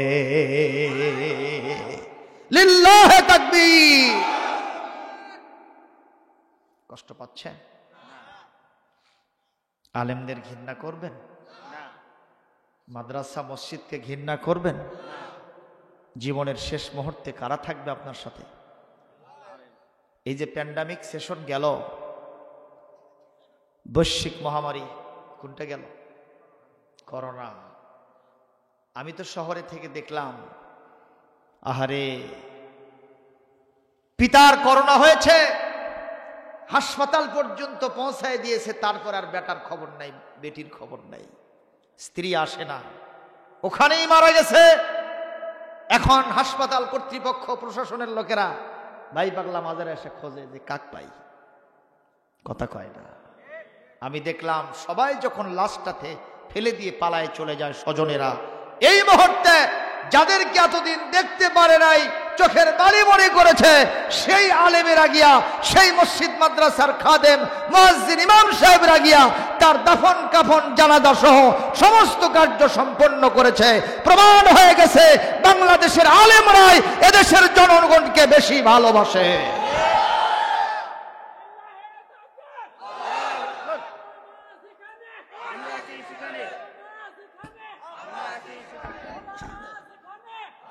কারণ আলেম সমাজ কোনো স্বার্থের জন্য কাজ করে না, আলেম সমাজ কাজ করে কার জন্য? জোরে বলেন না ভাইয়া? প্রমাণ হয়ে গেছে, আলহামদুলিল্লাহ। কষ্ট পাইলেন? আমি কি আমার স্বার্থে বললাম? আলেমদের কথা বলছি। আমি যদি বলতাম আমি সবচেয়ে বেশি ভালোবাসি, তাহলে আপনারা আমাকে দোষ দিতে পারতেন। আমি বললাম গোটা আলেম সমাজ এই জাতিকে সবচেয়ে বেশি মহব্বত করে, ভালোবাসে। বলি আল্লাহুম্মা আমিন। কোরআনে কারিমে আল্লাহ পাক এর জন্যই তো আলেমদের প্রশংসা করেছেন বারবার। এই কোরআনের পরতে পরতে আলেমদের প্রশংসা করেছেন কে? দু একটি আয়াত টান দিব, একটু দিই, বরকাতান তেলাওয়াত হোক, তেলাওয়াতই তো মজা, ঠিক না বে ঠিক? এই যে তুলিয়াত আলাইহিম আয়াতুহু যাদাতহুম ঈমানা। ওই ইহুদি বাদশা নাজ্জাশী, আবিসিনিয়ার বাদশা নাজ্জাশী, হযরত জাফর ইবনে আবি তালেব রাদিয়াল্লাহু তাআলা আনহু, বিশ্বনবীর একজন সাহাবী, যিনি মুতার যুদ্ধে শাহাদাত বরণ করেছেন। ওনাকে বলা হয়েছে তৈয়ার। তৈয়ার কি জানেন? পাখির মতো ডানা দেওয়া হয়েছে, জান্নাতের ভিতরে তিনি উড়ে বেড়াতেছেন। সুবহানাল্লাহ, জোরে বলে। তার শাহাদাতে বিশ্বনবী সবচেয়ে বেশি কষ্ট পেয়েছিলেন। সেই জাফর বিন আবি তালেব হযরত আবু আলী রাদিয়াল্লাহু তাআলা আনহুর বড় ভাই। সুবহানাল্লাহ, কোন রাসূলুল্লাহর চাচাতো ভাই। মুতার যুদ্ধের জন্য তার নাম বিশ্বনবী দ্বিতীয় নম্বরে ঘোষণা করেছিলেন। ঠিক না বে ঠিক? আহা, সে ঘটনা আপনারা জানেন। ওনার শাহাদাত যখন নসিব হলো, নবীজি এরকম একটা কালো রুমাল কিংবা পাগড়ি এরকম দিয়ে মুখটা ঢেকে জাফর বিন আবু তালিবের বাড়িতে যাচ্ছিলেন বিশ্বনবী। আহা, জাফর বিন আবু তালেবের ছোট ছোট বাচ্চারা রাস্তার ভিতরে পায়চারি করতেছিল। বিশ্বনবী আসিতেছেন, সম্ভবত তার পিছনেই আমাদের আব্বাজি আসিবে। বাপজি সফর থেকে আসবেন, তার আদর নেব, তার স্নেহ নেব, গালে মুখে চুমু খাবো, একটু কোলে চড়ব। বিশ্বনবী রাস্তার ভিতরে কলিজার টুকরা দুইটা সন্তানকে ধরলেন, কোলের ওপরে নিলেন। আহারে, তার রুমাল দিয়া চোখটা মুছতে থাকলেন। স্ত্রী ওদিকে গোসল করে রেডি হয়েছেন। স্বামী আমার যুদ্ধ বিজয় হয়ে গাজী হয়ে ফিরে আসবেন, সেই দোয়া আমি করেছিলাম। নিঃসন্দেহে স্বামী আমার গাজী হয়ে ফিরে এসেছে। বিশ্বনবী সেই শোহরত, সেই মুবাশারাত, সেই বাশারাত, সেই সুন্দর শুভ সংবাদ নিয়ে আমার কাছে আসতেছেন। মনে হচ্ছে উনি পর্দার সাথে জানালা দিয়ে উঁকি মারে দেখতেছেন আমার স্বামীর আগমনটা কেমনে হয়। সাজ সাজরব জাফরকে বরণ করার জন্যে, জিন্দা গাজী জাফরকে কি বলে বরণ করে নেওয়ার জন্যে এক পর্যায়ে নবীজি দুইটা সন্তানকে নিয়ে আসতেছেন আর চোখের পানি মুছতেছেন। বাসার ভিতরে আসলেন, সাহাবীদেরকে ডেকে নিলেন। আজকে জাফরের সন্তান সন্ততির জন্য তোমরা আহার পানির ব্যবস্থা করো। জাফর জিহাদের ময়দানে আমার নির্দেশে চলে গিয়েছিল, আমার আল্লাহর জন্য জানটা দিয়া দিন বিজয়ের জন্য শাহাদাত বরণ করেছেন। এই পরিবারের ভিতরে জাফর আর কোনোদিন আসবে না। এই কথা বলাও সারা আনন্দ ঘন পরিবেশ কিছুক্ষণের ভিতরে যেন নিরানন্দে পরিণত হয়ে গেল। নবীজি আমার রহমতের নবী, করুণার ছবি, দু চোখের পানি ছেড়ে দিয়ে কাঁদতে থাকলেন আর বললেন, এত করুণ দৃশ্য আমার চোখে আর কোনোদিন ধরা পড়ে নাই। জীবনে এতিম অনেক দেখেছি রে, কিন্তু জাফরের সন্তানদের মতো এত কঠিন হৃদয়ের দৃশ্য, হৃদয় বিদারক দৃশ্য আমার চোখে ধরা পড়ে নাই। সাহাবীরা, তোমরা জাফরের পরিবারের পাশে দাঁড়াও। ঘটনা থেকে প্রমাণিত হয়, আমার দেশে আমার বাড়ির পাশে যদি কোনো মানুষ মারা যায়, যায় কিনা? কথা বলেন। ওখানে কি রান্না বান্নার ব্যবস্থা হয়? কথা বলেন না কেন? ওই বাড়ির কেউ কি রান্না বান্না করবে? ওনার বাড়িতে কি চুলা জ্বলবে? কারণ ওনাদের খানা পিনার এখন কোনো প্রয়োজন, তাই বলে তো না খেয়েও মারা যাবে না। রাসূলুল্লাহর এই ইরশাদনামা থেকে আমরা বুঝতে পারি, যারা প্রতিবেশী আছি তাদের দায়িত্ব হলো ওনার পরিবারের সদস্যদের জন্য খানা পিনার ব্যবস্থা করা। রাজি আছি তো ভাইজান? এই সুন্নাতটা মানা যাবে তো ইনশাআল্লাহ? আল্লাহ কবুল করুন, জোরে বলি আমিন। আল্লাহ রাব্বুল আলামিন আলেমদের শানে বলেন, কোরআনে কারীম 35 নম্বর সূরা 28 নম্বর পারা, আপনার 22 নম্বর পারা 35 নম্বর সূরা সূরাতুল ফাতির 28 নম্বর আয়াতের অংশ আল্লাহ রাব্বুল আলামিন স্পষ্ট ভাষায় বলছেন, ইন্নামা ইয়াখশাল্লাহা মিন ইবাদিহিল উলামা।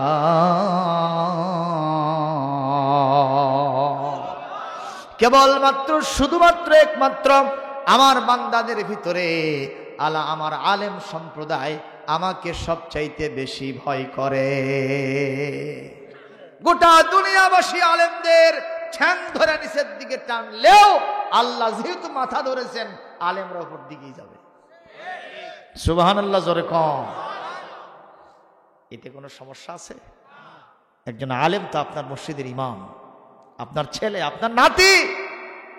কিয়ামতের দিন আল্লাহ আলেমদেরকে বলবেন, আমি তোমাকে আলেম এই জন্যই বানাইছিলাম যে তোমার অন্তরে ইলম গোপন করব, আর তোমাকে ওই কারণে ক্ষমা করে দিব। আর জোরে বলেন। কিন্তু আমাদের মধ্যে একটু দ্বন্দ্ব আছে না নাই?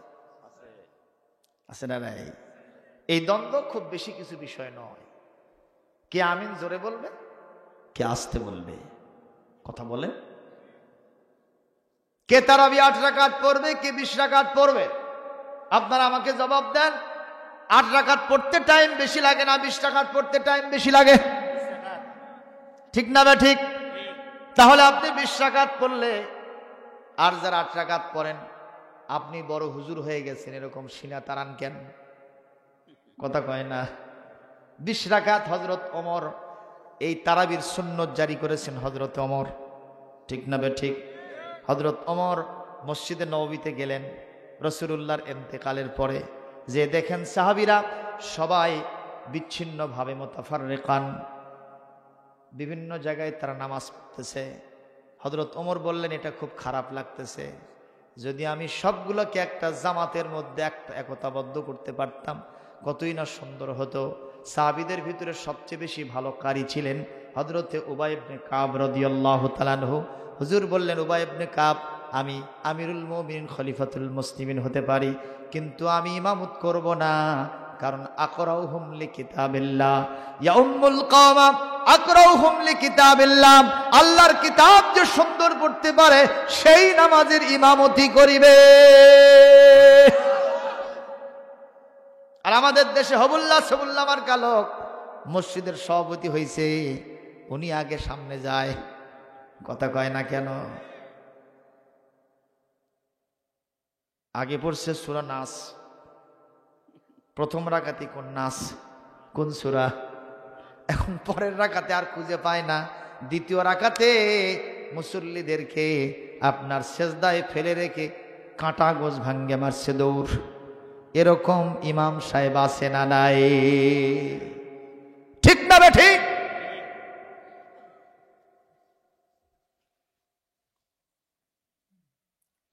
কারেন্ট চলে গেছে, ইমাম সাহেব নামাজ পড়তেছে, তেলাওয়াত চলতেছে, পাশের মুসল্লি কয়, কারেন্ট গেছে আপনি দেখেন না, গরমে মরে যাচ্ছি। পাশের মুসল্লি কয়, নামাজের মধ্যে কথা কওয়া হয়? এই না শুনে ইমাম সাহেব, উনি সাহেব বলতেছে, এই জন্য তো কথা করছি না, খালি তেলাওয়াত চলতেছে। এইরকম বম্বাস্টিক মার্কা ইমাম আছে না নাই? কথা কন। সম্মানীয় উপস্থিতি, না আকরাউহুম লিকিতাবিল্লাহ, আল্লাহর কিতাব যে পড়তে পারবে ভালো মতো তাকে ইমাম বানাতে হবে, বলেছেন বিশ্বনবী জনাবে মুহাম্মদুর রাসূলুল্লাহ সাল্লাল্লাহু আলাইহি ওয়াসাল্লাম। তো হযরত ওমর বললেন, উবাই ইবনে কাব তুমি নামাজ পড়াবা।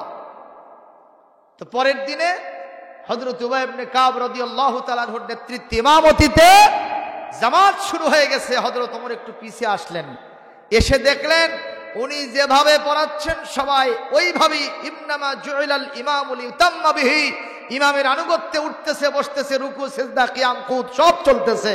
এই দৃশ্য দেখে হযরত ওমর বললেন, রাসূলুল্লাহ জামাত চালু করে নাই, আমি ওমর চালু করেছি, তাতে কি হয়েছে?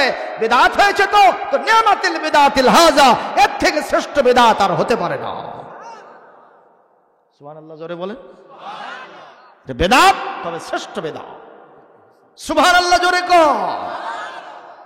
অনেকে কয় বিদআতে হাসানাও কওয়া যাবে না, কি আছে না নাই? কয়।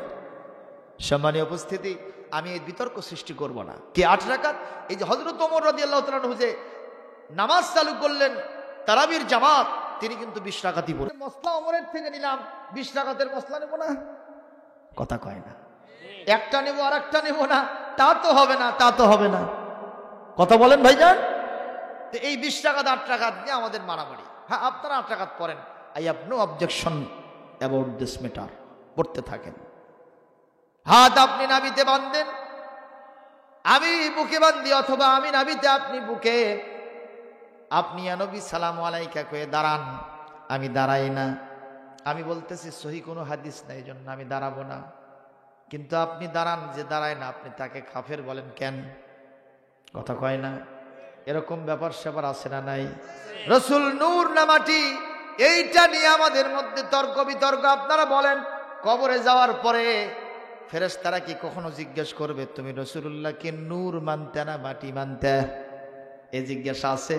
কোরআন হাদিস ঘেটে ঘুটে আমি এ পর্যন্ত সেটা পাই নাই। এখন আপনি কেন এটা নিয়ে বিতর্ক করেন? নেই কাজ তো খইভাস। কথা কন না কেন? কাজ নাই কেন? আপনি কি জানেন না রাসূলুল্লাহর সব সুন্নত একে একে বিদায় হতে চলেছে? এখন রাসূলুল্লাহর বিদায় করার সুদ চালু হয়েছে। কথা কয় না? রাসূলুল্লাহ বিদায় করেছেন ঘুষ উৎকোচ আর রাশিয়াল মুত্তাসি কিলাহুমা ফিন্নার, সেইটা চালু হয়েছে।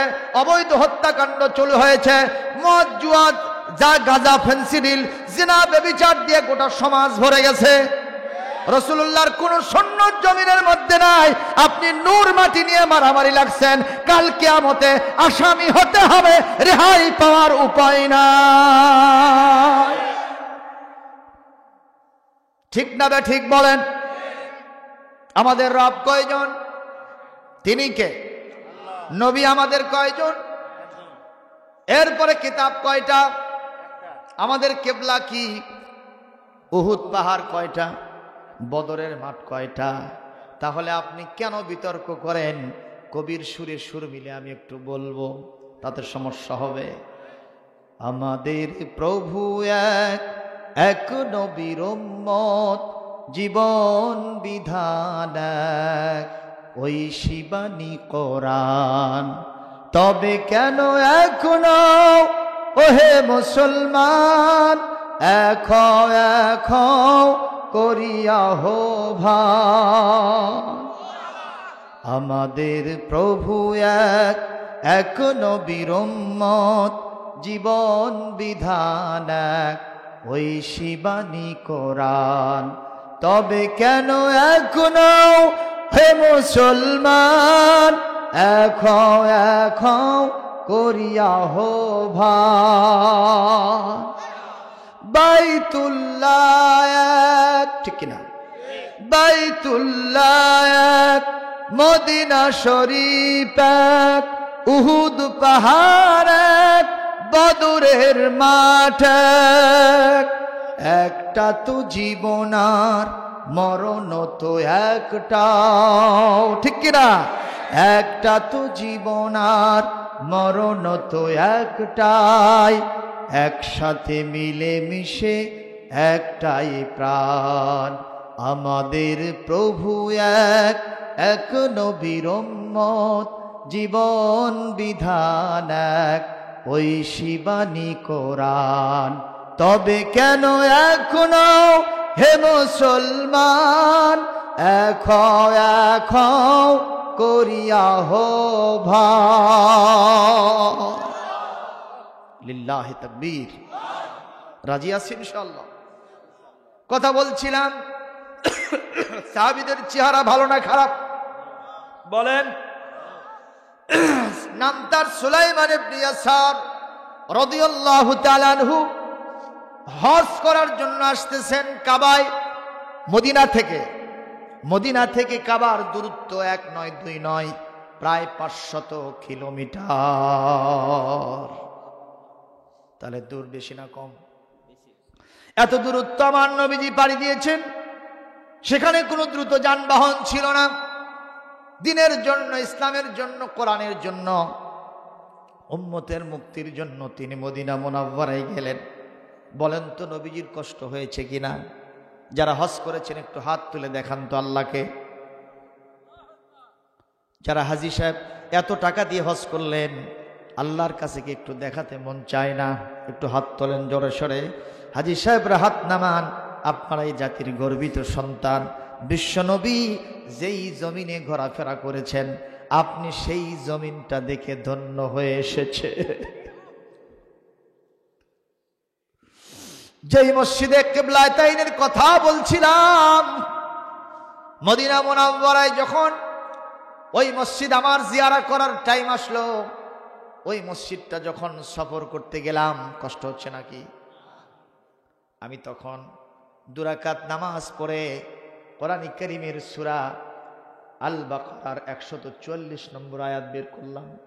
কদ নারা তাকাল্লুব ওয়াজহিকা ফিস সামা। আমি তখন 1500 বছর 1500 বছর আগের চিত্র আমার চোখের সামনে ভেসে উঠল। এটা তো সেই জায়গা যেখানে কোরআনের এই আয়াতটা নাজিল হয়েছে।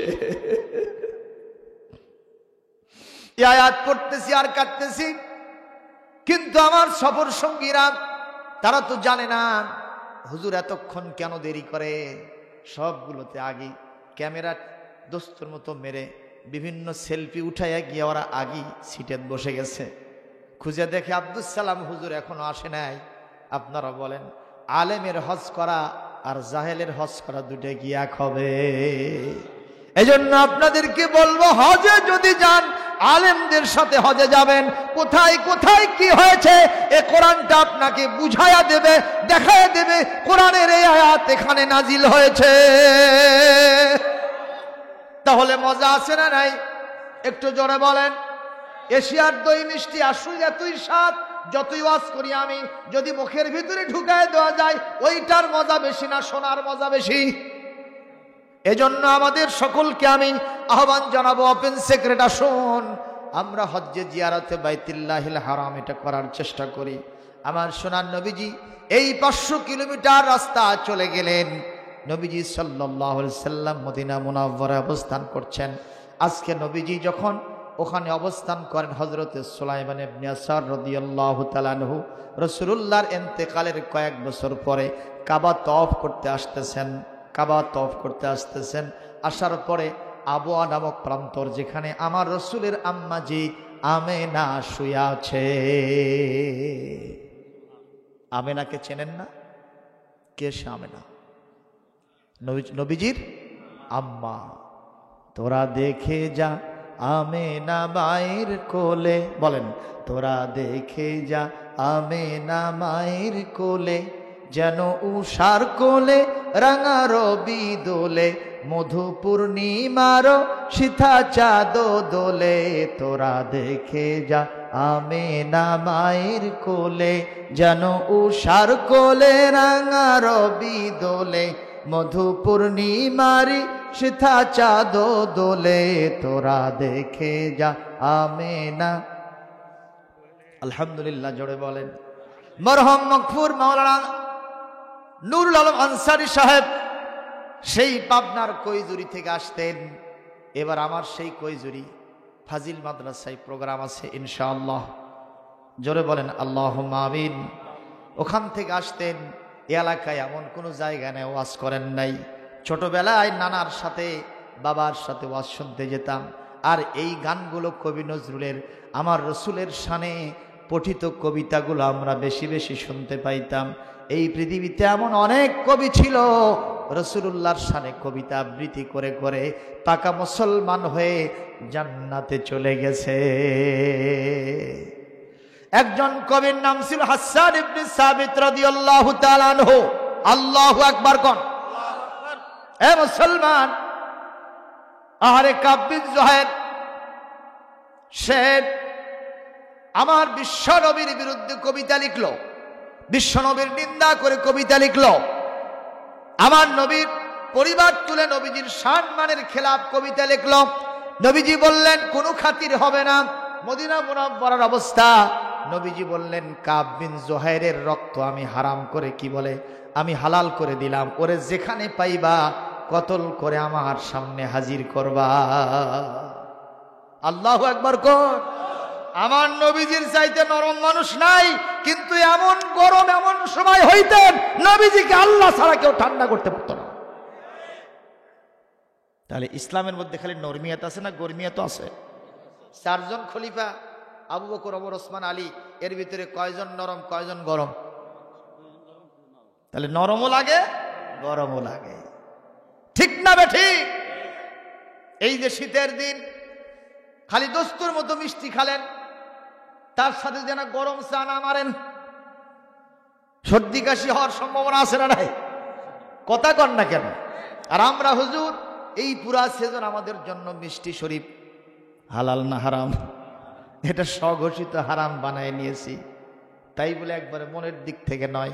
ওইটা খাওয়াও সারা, কাশাকাশি শুরু হওয়াও সারা।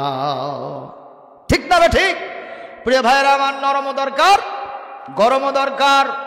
আহারে, নবীজি বললেন, আমার চাচা হামজাকে যেভাবে ওরা মেরে শুধু ফেলে নাই, উহুদের যুদ্ধে আমার চাচাকে হত্যা করার পরে গলা কেটেছেন, নাক কেটেছে, কান কেটেছেন, আমার চাচার মাথার চুল দাড়িগুলো সব উপড়ে ফেলেছে, হাত পা সব কেটেছে।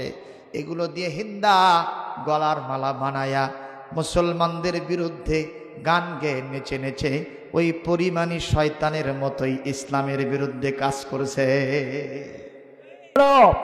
নবীজি বললেন, আল্লাহ, আমি সহ্য করতে পারছি না আমার হামজা, আমার চাচা, শুধু চাচাই না, আমার দুধ ভাই আমার হামজা। সুবহানাল্লাহ।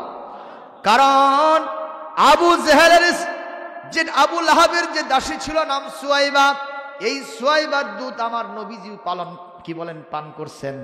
আর নবীজির আসল চাচা হযরত হামজাও দুধ পান করেছে।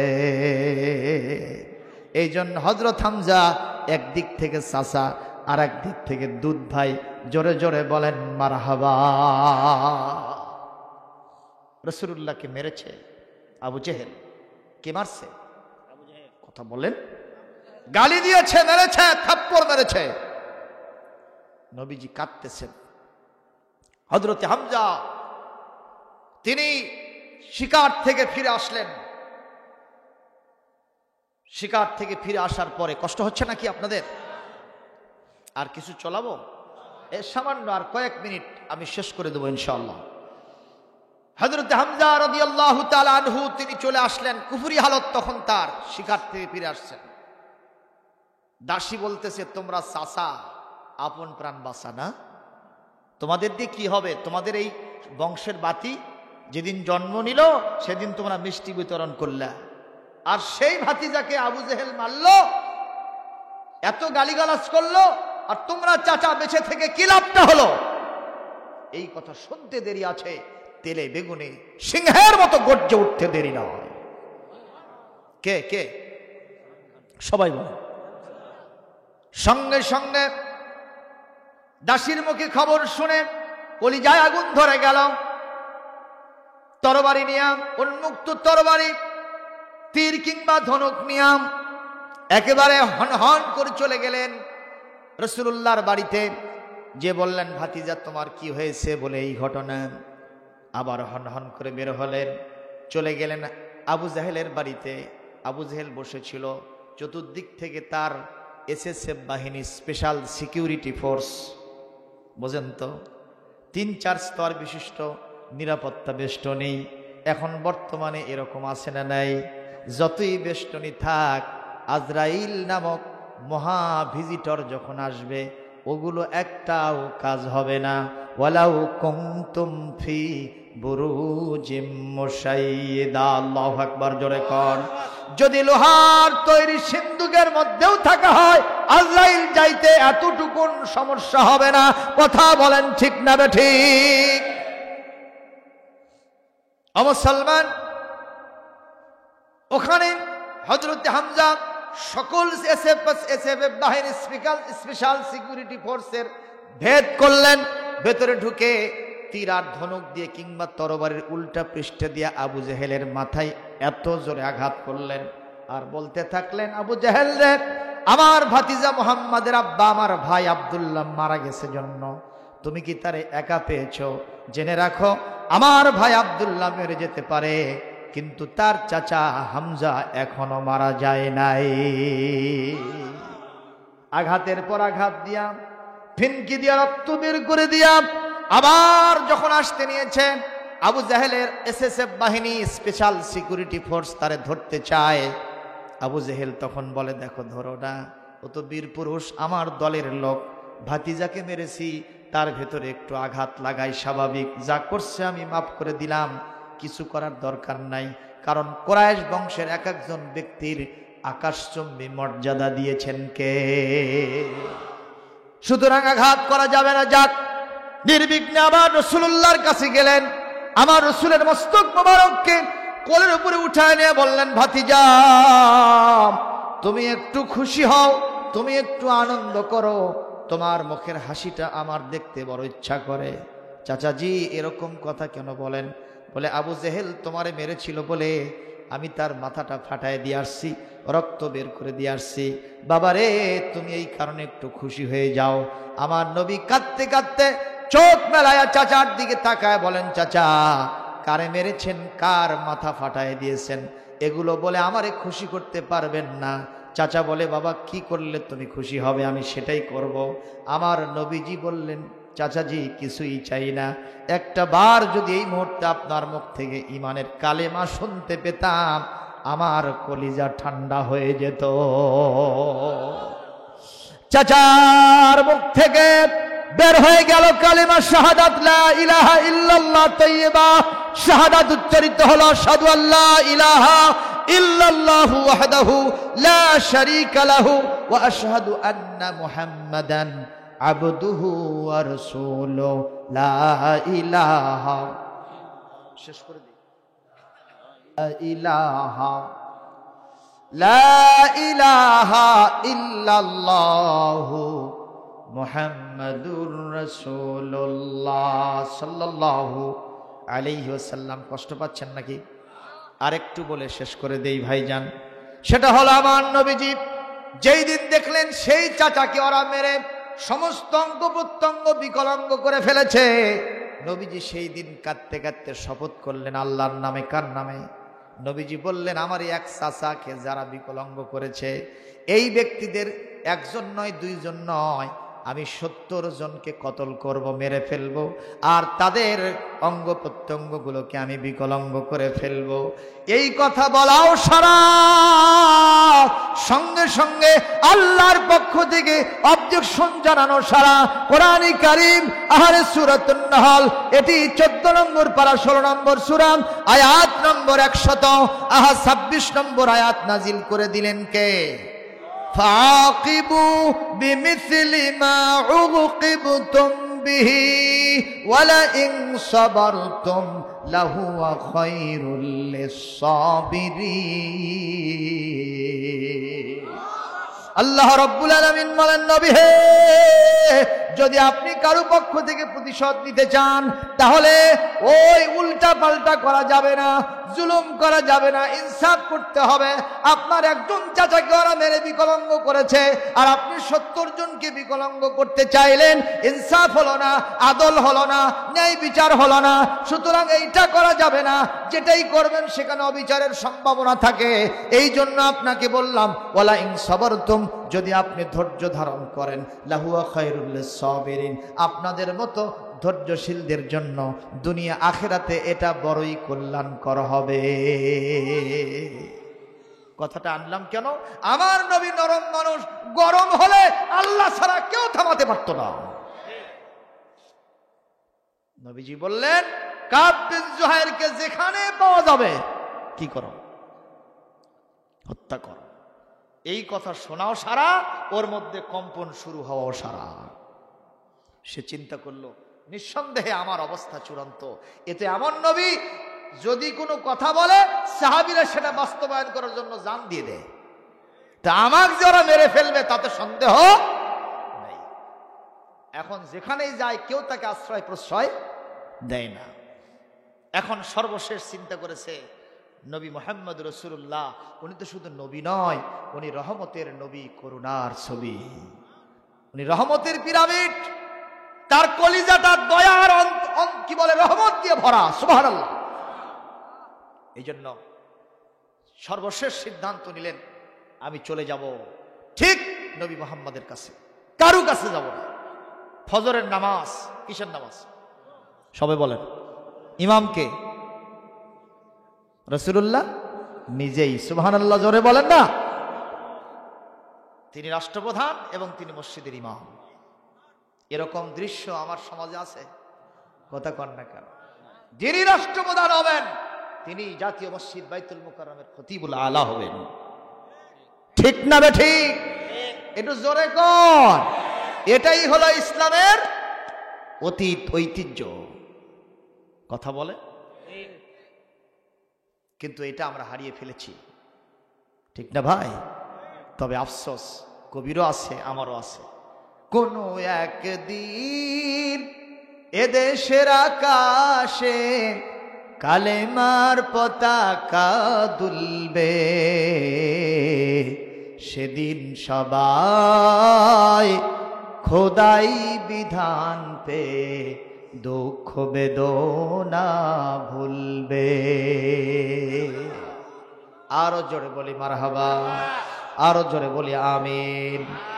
আল্লাহর কাছে বলি, আল্লাহ কোরআনের শাসন কি জিনিস চর্মচক্ষে দেখার একটা বার তৌফিক তুমি আমাদেরকে দান করো। আমাদের রাইসুল মুফাসসিরিন বর্তমান বর্তমান সময় যে প্রচলিত ধারার তাফসির মাহফিলের যিনি ফাউন্ডার, ওই আল্লামা সাহেব এখন মুসিবতে আছেন না নাই? অনেক সময় চোখের পানি রাখতে পারি না।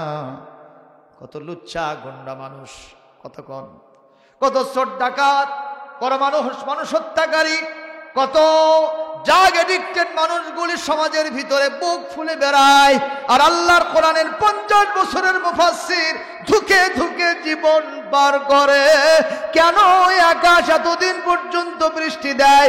কেন এই জমিন এতদিন পর্যন্ত ফসল ফলায়? একটাই মাত্র কারণ গবেষণায় পাইলাম, আল্লাহ মারে ও তাফসির কারক রে, দুনিয়ায় একটু জেল খেটে নিলাম, একটু কষ্ট দিলাম, অনন্ত জীবনে তোমারে রাজা বাদশা বানায় রাখবো। জোরে বলি আল্লাহু আকবার। ও মুসলমান, সারাটা জীবন তিনি বলতেন, আল্লাহ একটা ঘন্টার জন্য হলো কোরআনের শাসন কি জিনিস, ইসলামের নিজাম কি জিনিস, খিলাফাতুন আলা মিনহাজুন নবুওয়াত কি জিনিস, একটা বার দেখার তৌফিক দিও।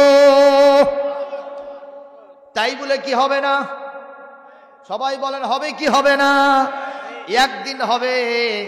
সেই দিন ইমাম মাহদী আলাইহিস সালাম আসিতেছে।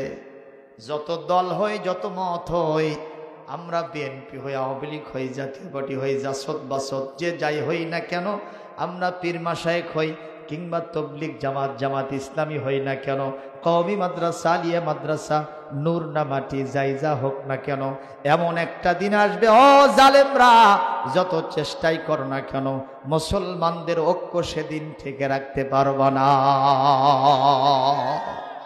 কথা বলেন ঠিক কিনা? পৃথিবীর জালেম শক্তির বিরুদ্ধে সকল দল মত নির্বিশেষে রাসূলের মিল্লাতে যারা আছে সবাই একমতে এক পথে থাকবে। জালেমদের বিরুদ্ধে, ইসলাম বিরোধীদের বিরুদ্ধে তারা সেই দিন সংগ্রাম করবে। সেই সংগ্রামে থাকতে আপনারা রাজি আছেন? কারা কারা আছেন আবার হাতটা তুলে আল্লাহকে দেখাও।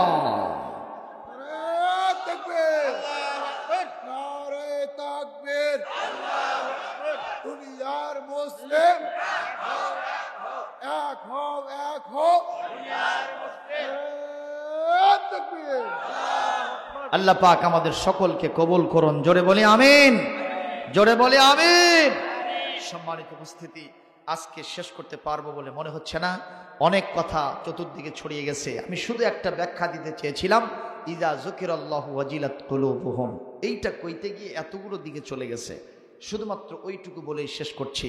সুন্দর সাহাবী, নাম কি যেন? ইয়াসার, সুলাইমান ইবনে ইয়াসার রাদিয়াল্লাহু আনহু। উনি তার এক সফর সঙ্গীকে নিয়ে হজ করতে যাচ্ছেন। আবওয়া নামক প্রান্তরের পাশে এসে একটা পাহাড়ি এলাকায় তাঁবু গেড়েছেন। এটা আমার শেষ কথা। এটা কি কথা? শেষ কথা। তো তাঁবু গেড়েছেন। সুলাইমান ইবনে ইয়াসার তিনি তাঁবুর মধ্যে বসে আছেন। ইন দ্য মেন টাইম তার যে সফর সঙ্গী, উনি গেছেন বাজার করতে। কি করতে? যখন উনি বাজারে আছেন তখন উনি ওখানে বসে থেকে আল্লাহর কোরআন তেলাওয়াত করতেছেন। সাহাবীদের কণ্ঠে তেলাওয়াত আর আমাদের ভাঙ্গা কণ্ঠে তেলাওয়াত এক হবে? তেলাওয়াত করছেন, আর রহমান আল্লামাল কোরআন খলাকাল ইনসানা আল্লামাহুল বায়ান।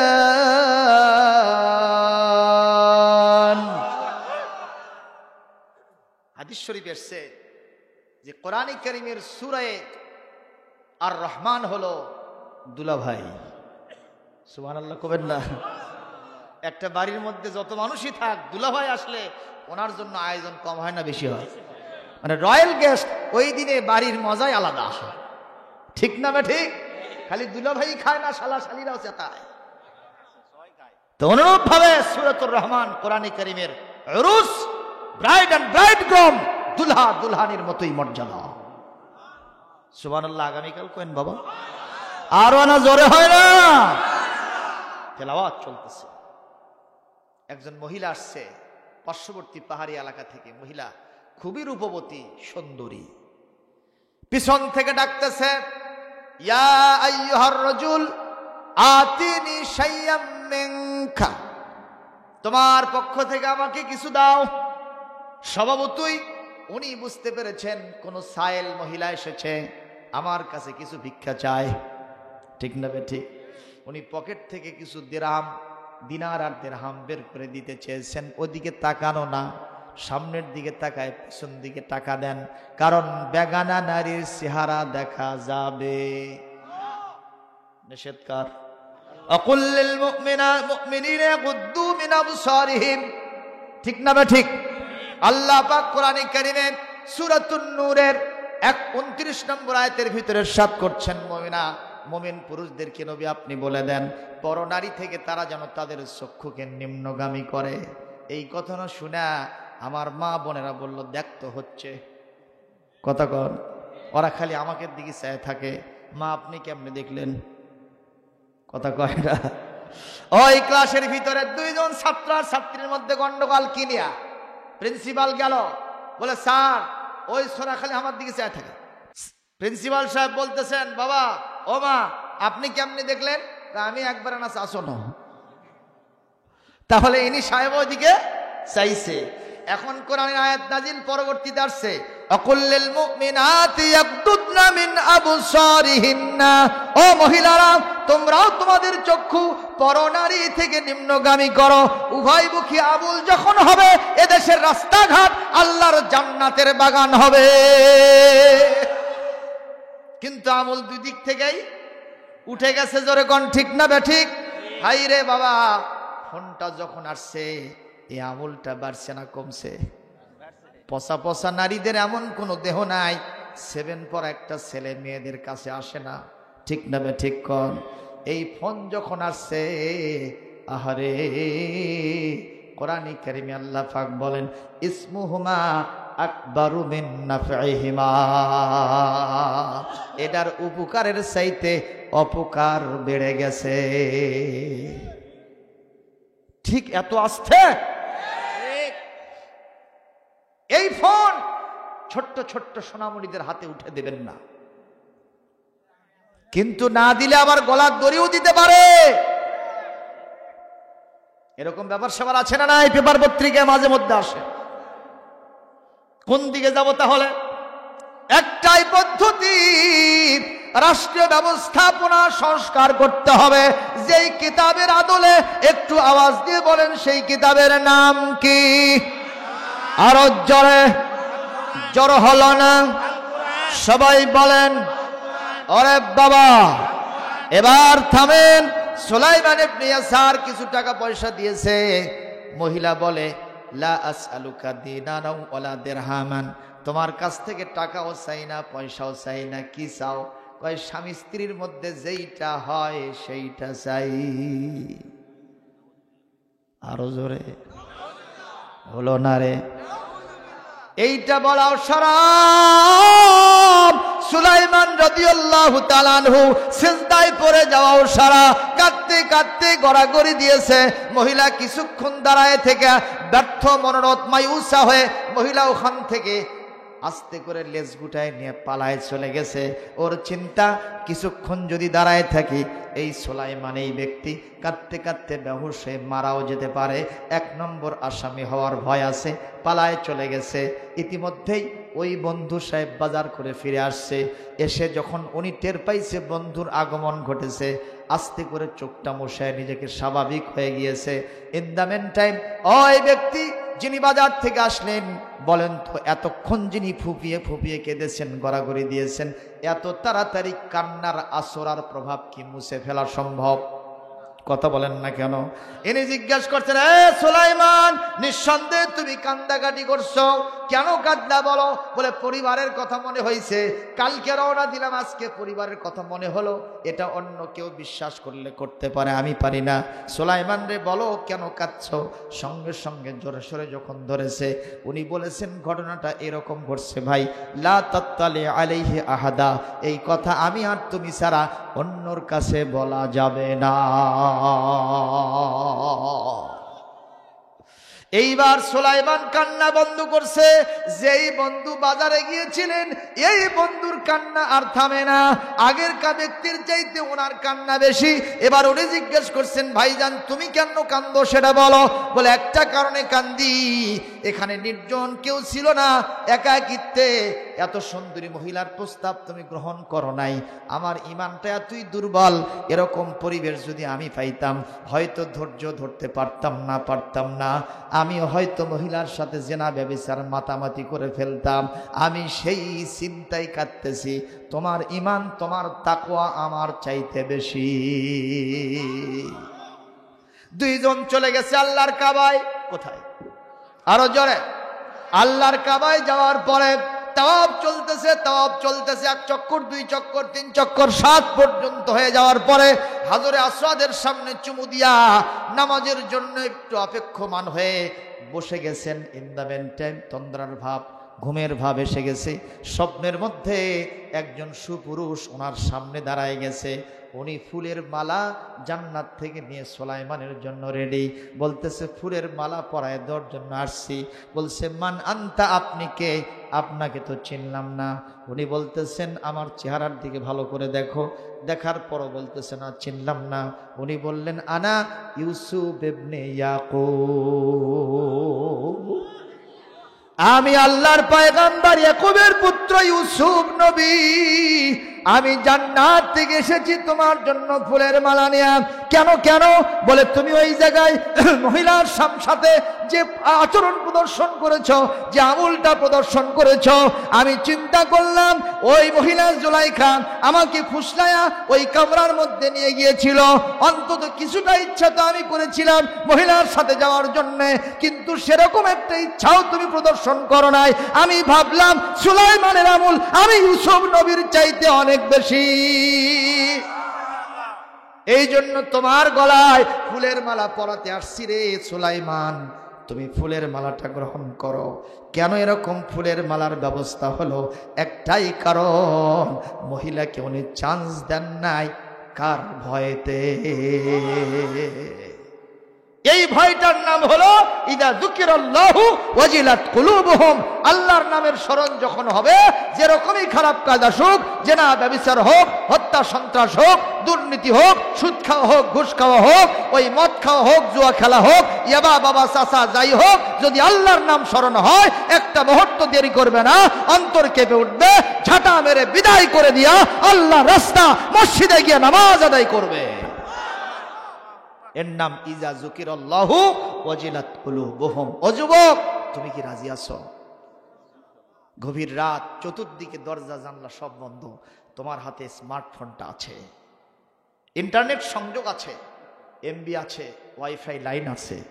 ইচ্ছা করলে সার্চ দেওয়ার সাথে সাথে এই পৃথিবীর বিশ্বব্যাহা নারীর ছবিটা উলঙ্গ অবস্থায় তুমি দেখতে পারো। কথা না বললে উল্টা দিকে হবে। ইচ্ছা করলে তুমি দেখতে পারো। ইচ্ছা করলে ওপেন সিগারেট জেনা চলতেছে, সুতা পরিমাণ কাপড় নেই, রিপোর্ট পেয়েছে অনেকের কাছ থেকে, তুমি দেখতে পারো। তোমার বাপও তো ঘুমে গেছে, মাও ঘুমে গেছে, ভাই বোন সব বিভিন্ন রমে রমে আছে, তুমি একা। বলো তো তোমার লাগাম টেনে ধরবেন কে? ইজা যুকিরাল্লাহু ওয়াজিলাত কুলুবুহুম। কেউ নাই ওই জায়গাতে, কিন্তু তোমাকে মনে করতে হবে একজন আছেন, তিনি কে? এখন আল্লাহর উপস্থিতিকে টের করে আল্লাহর উপস্থিতি জানান দিও। এই মুহূর্তে যদি তুমি ওইটাকে পার করে দিতে পারো, আল্লাহর রহমতে আমি বলছি, সুলাইমান ইবনে ইয়াসার হযরত ইউসুফের সাথে কাল কিয়ামতে তোমার হাসর হবে। যেই যুবকেরা হযরত ইউসুফ আলাইহিস সালাম, সুলাইমান ইবনে ইয়াসার, বিশ্বনবী মুহাম্মদ রাসূলুল্লাহর মতো সাইয়্যিদুল মুত্তাকিনদেরকে দেখাও।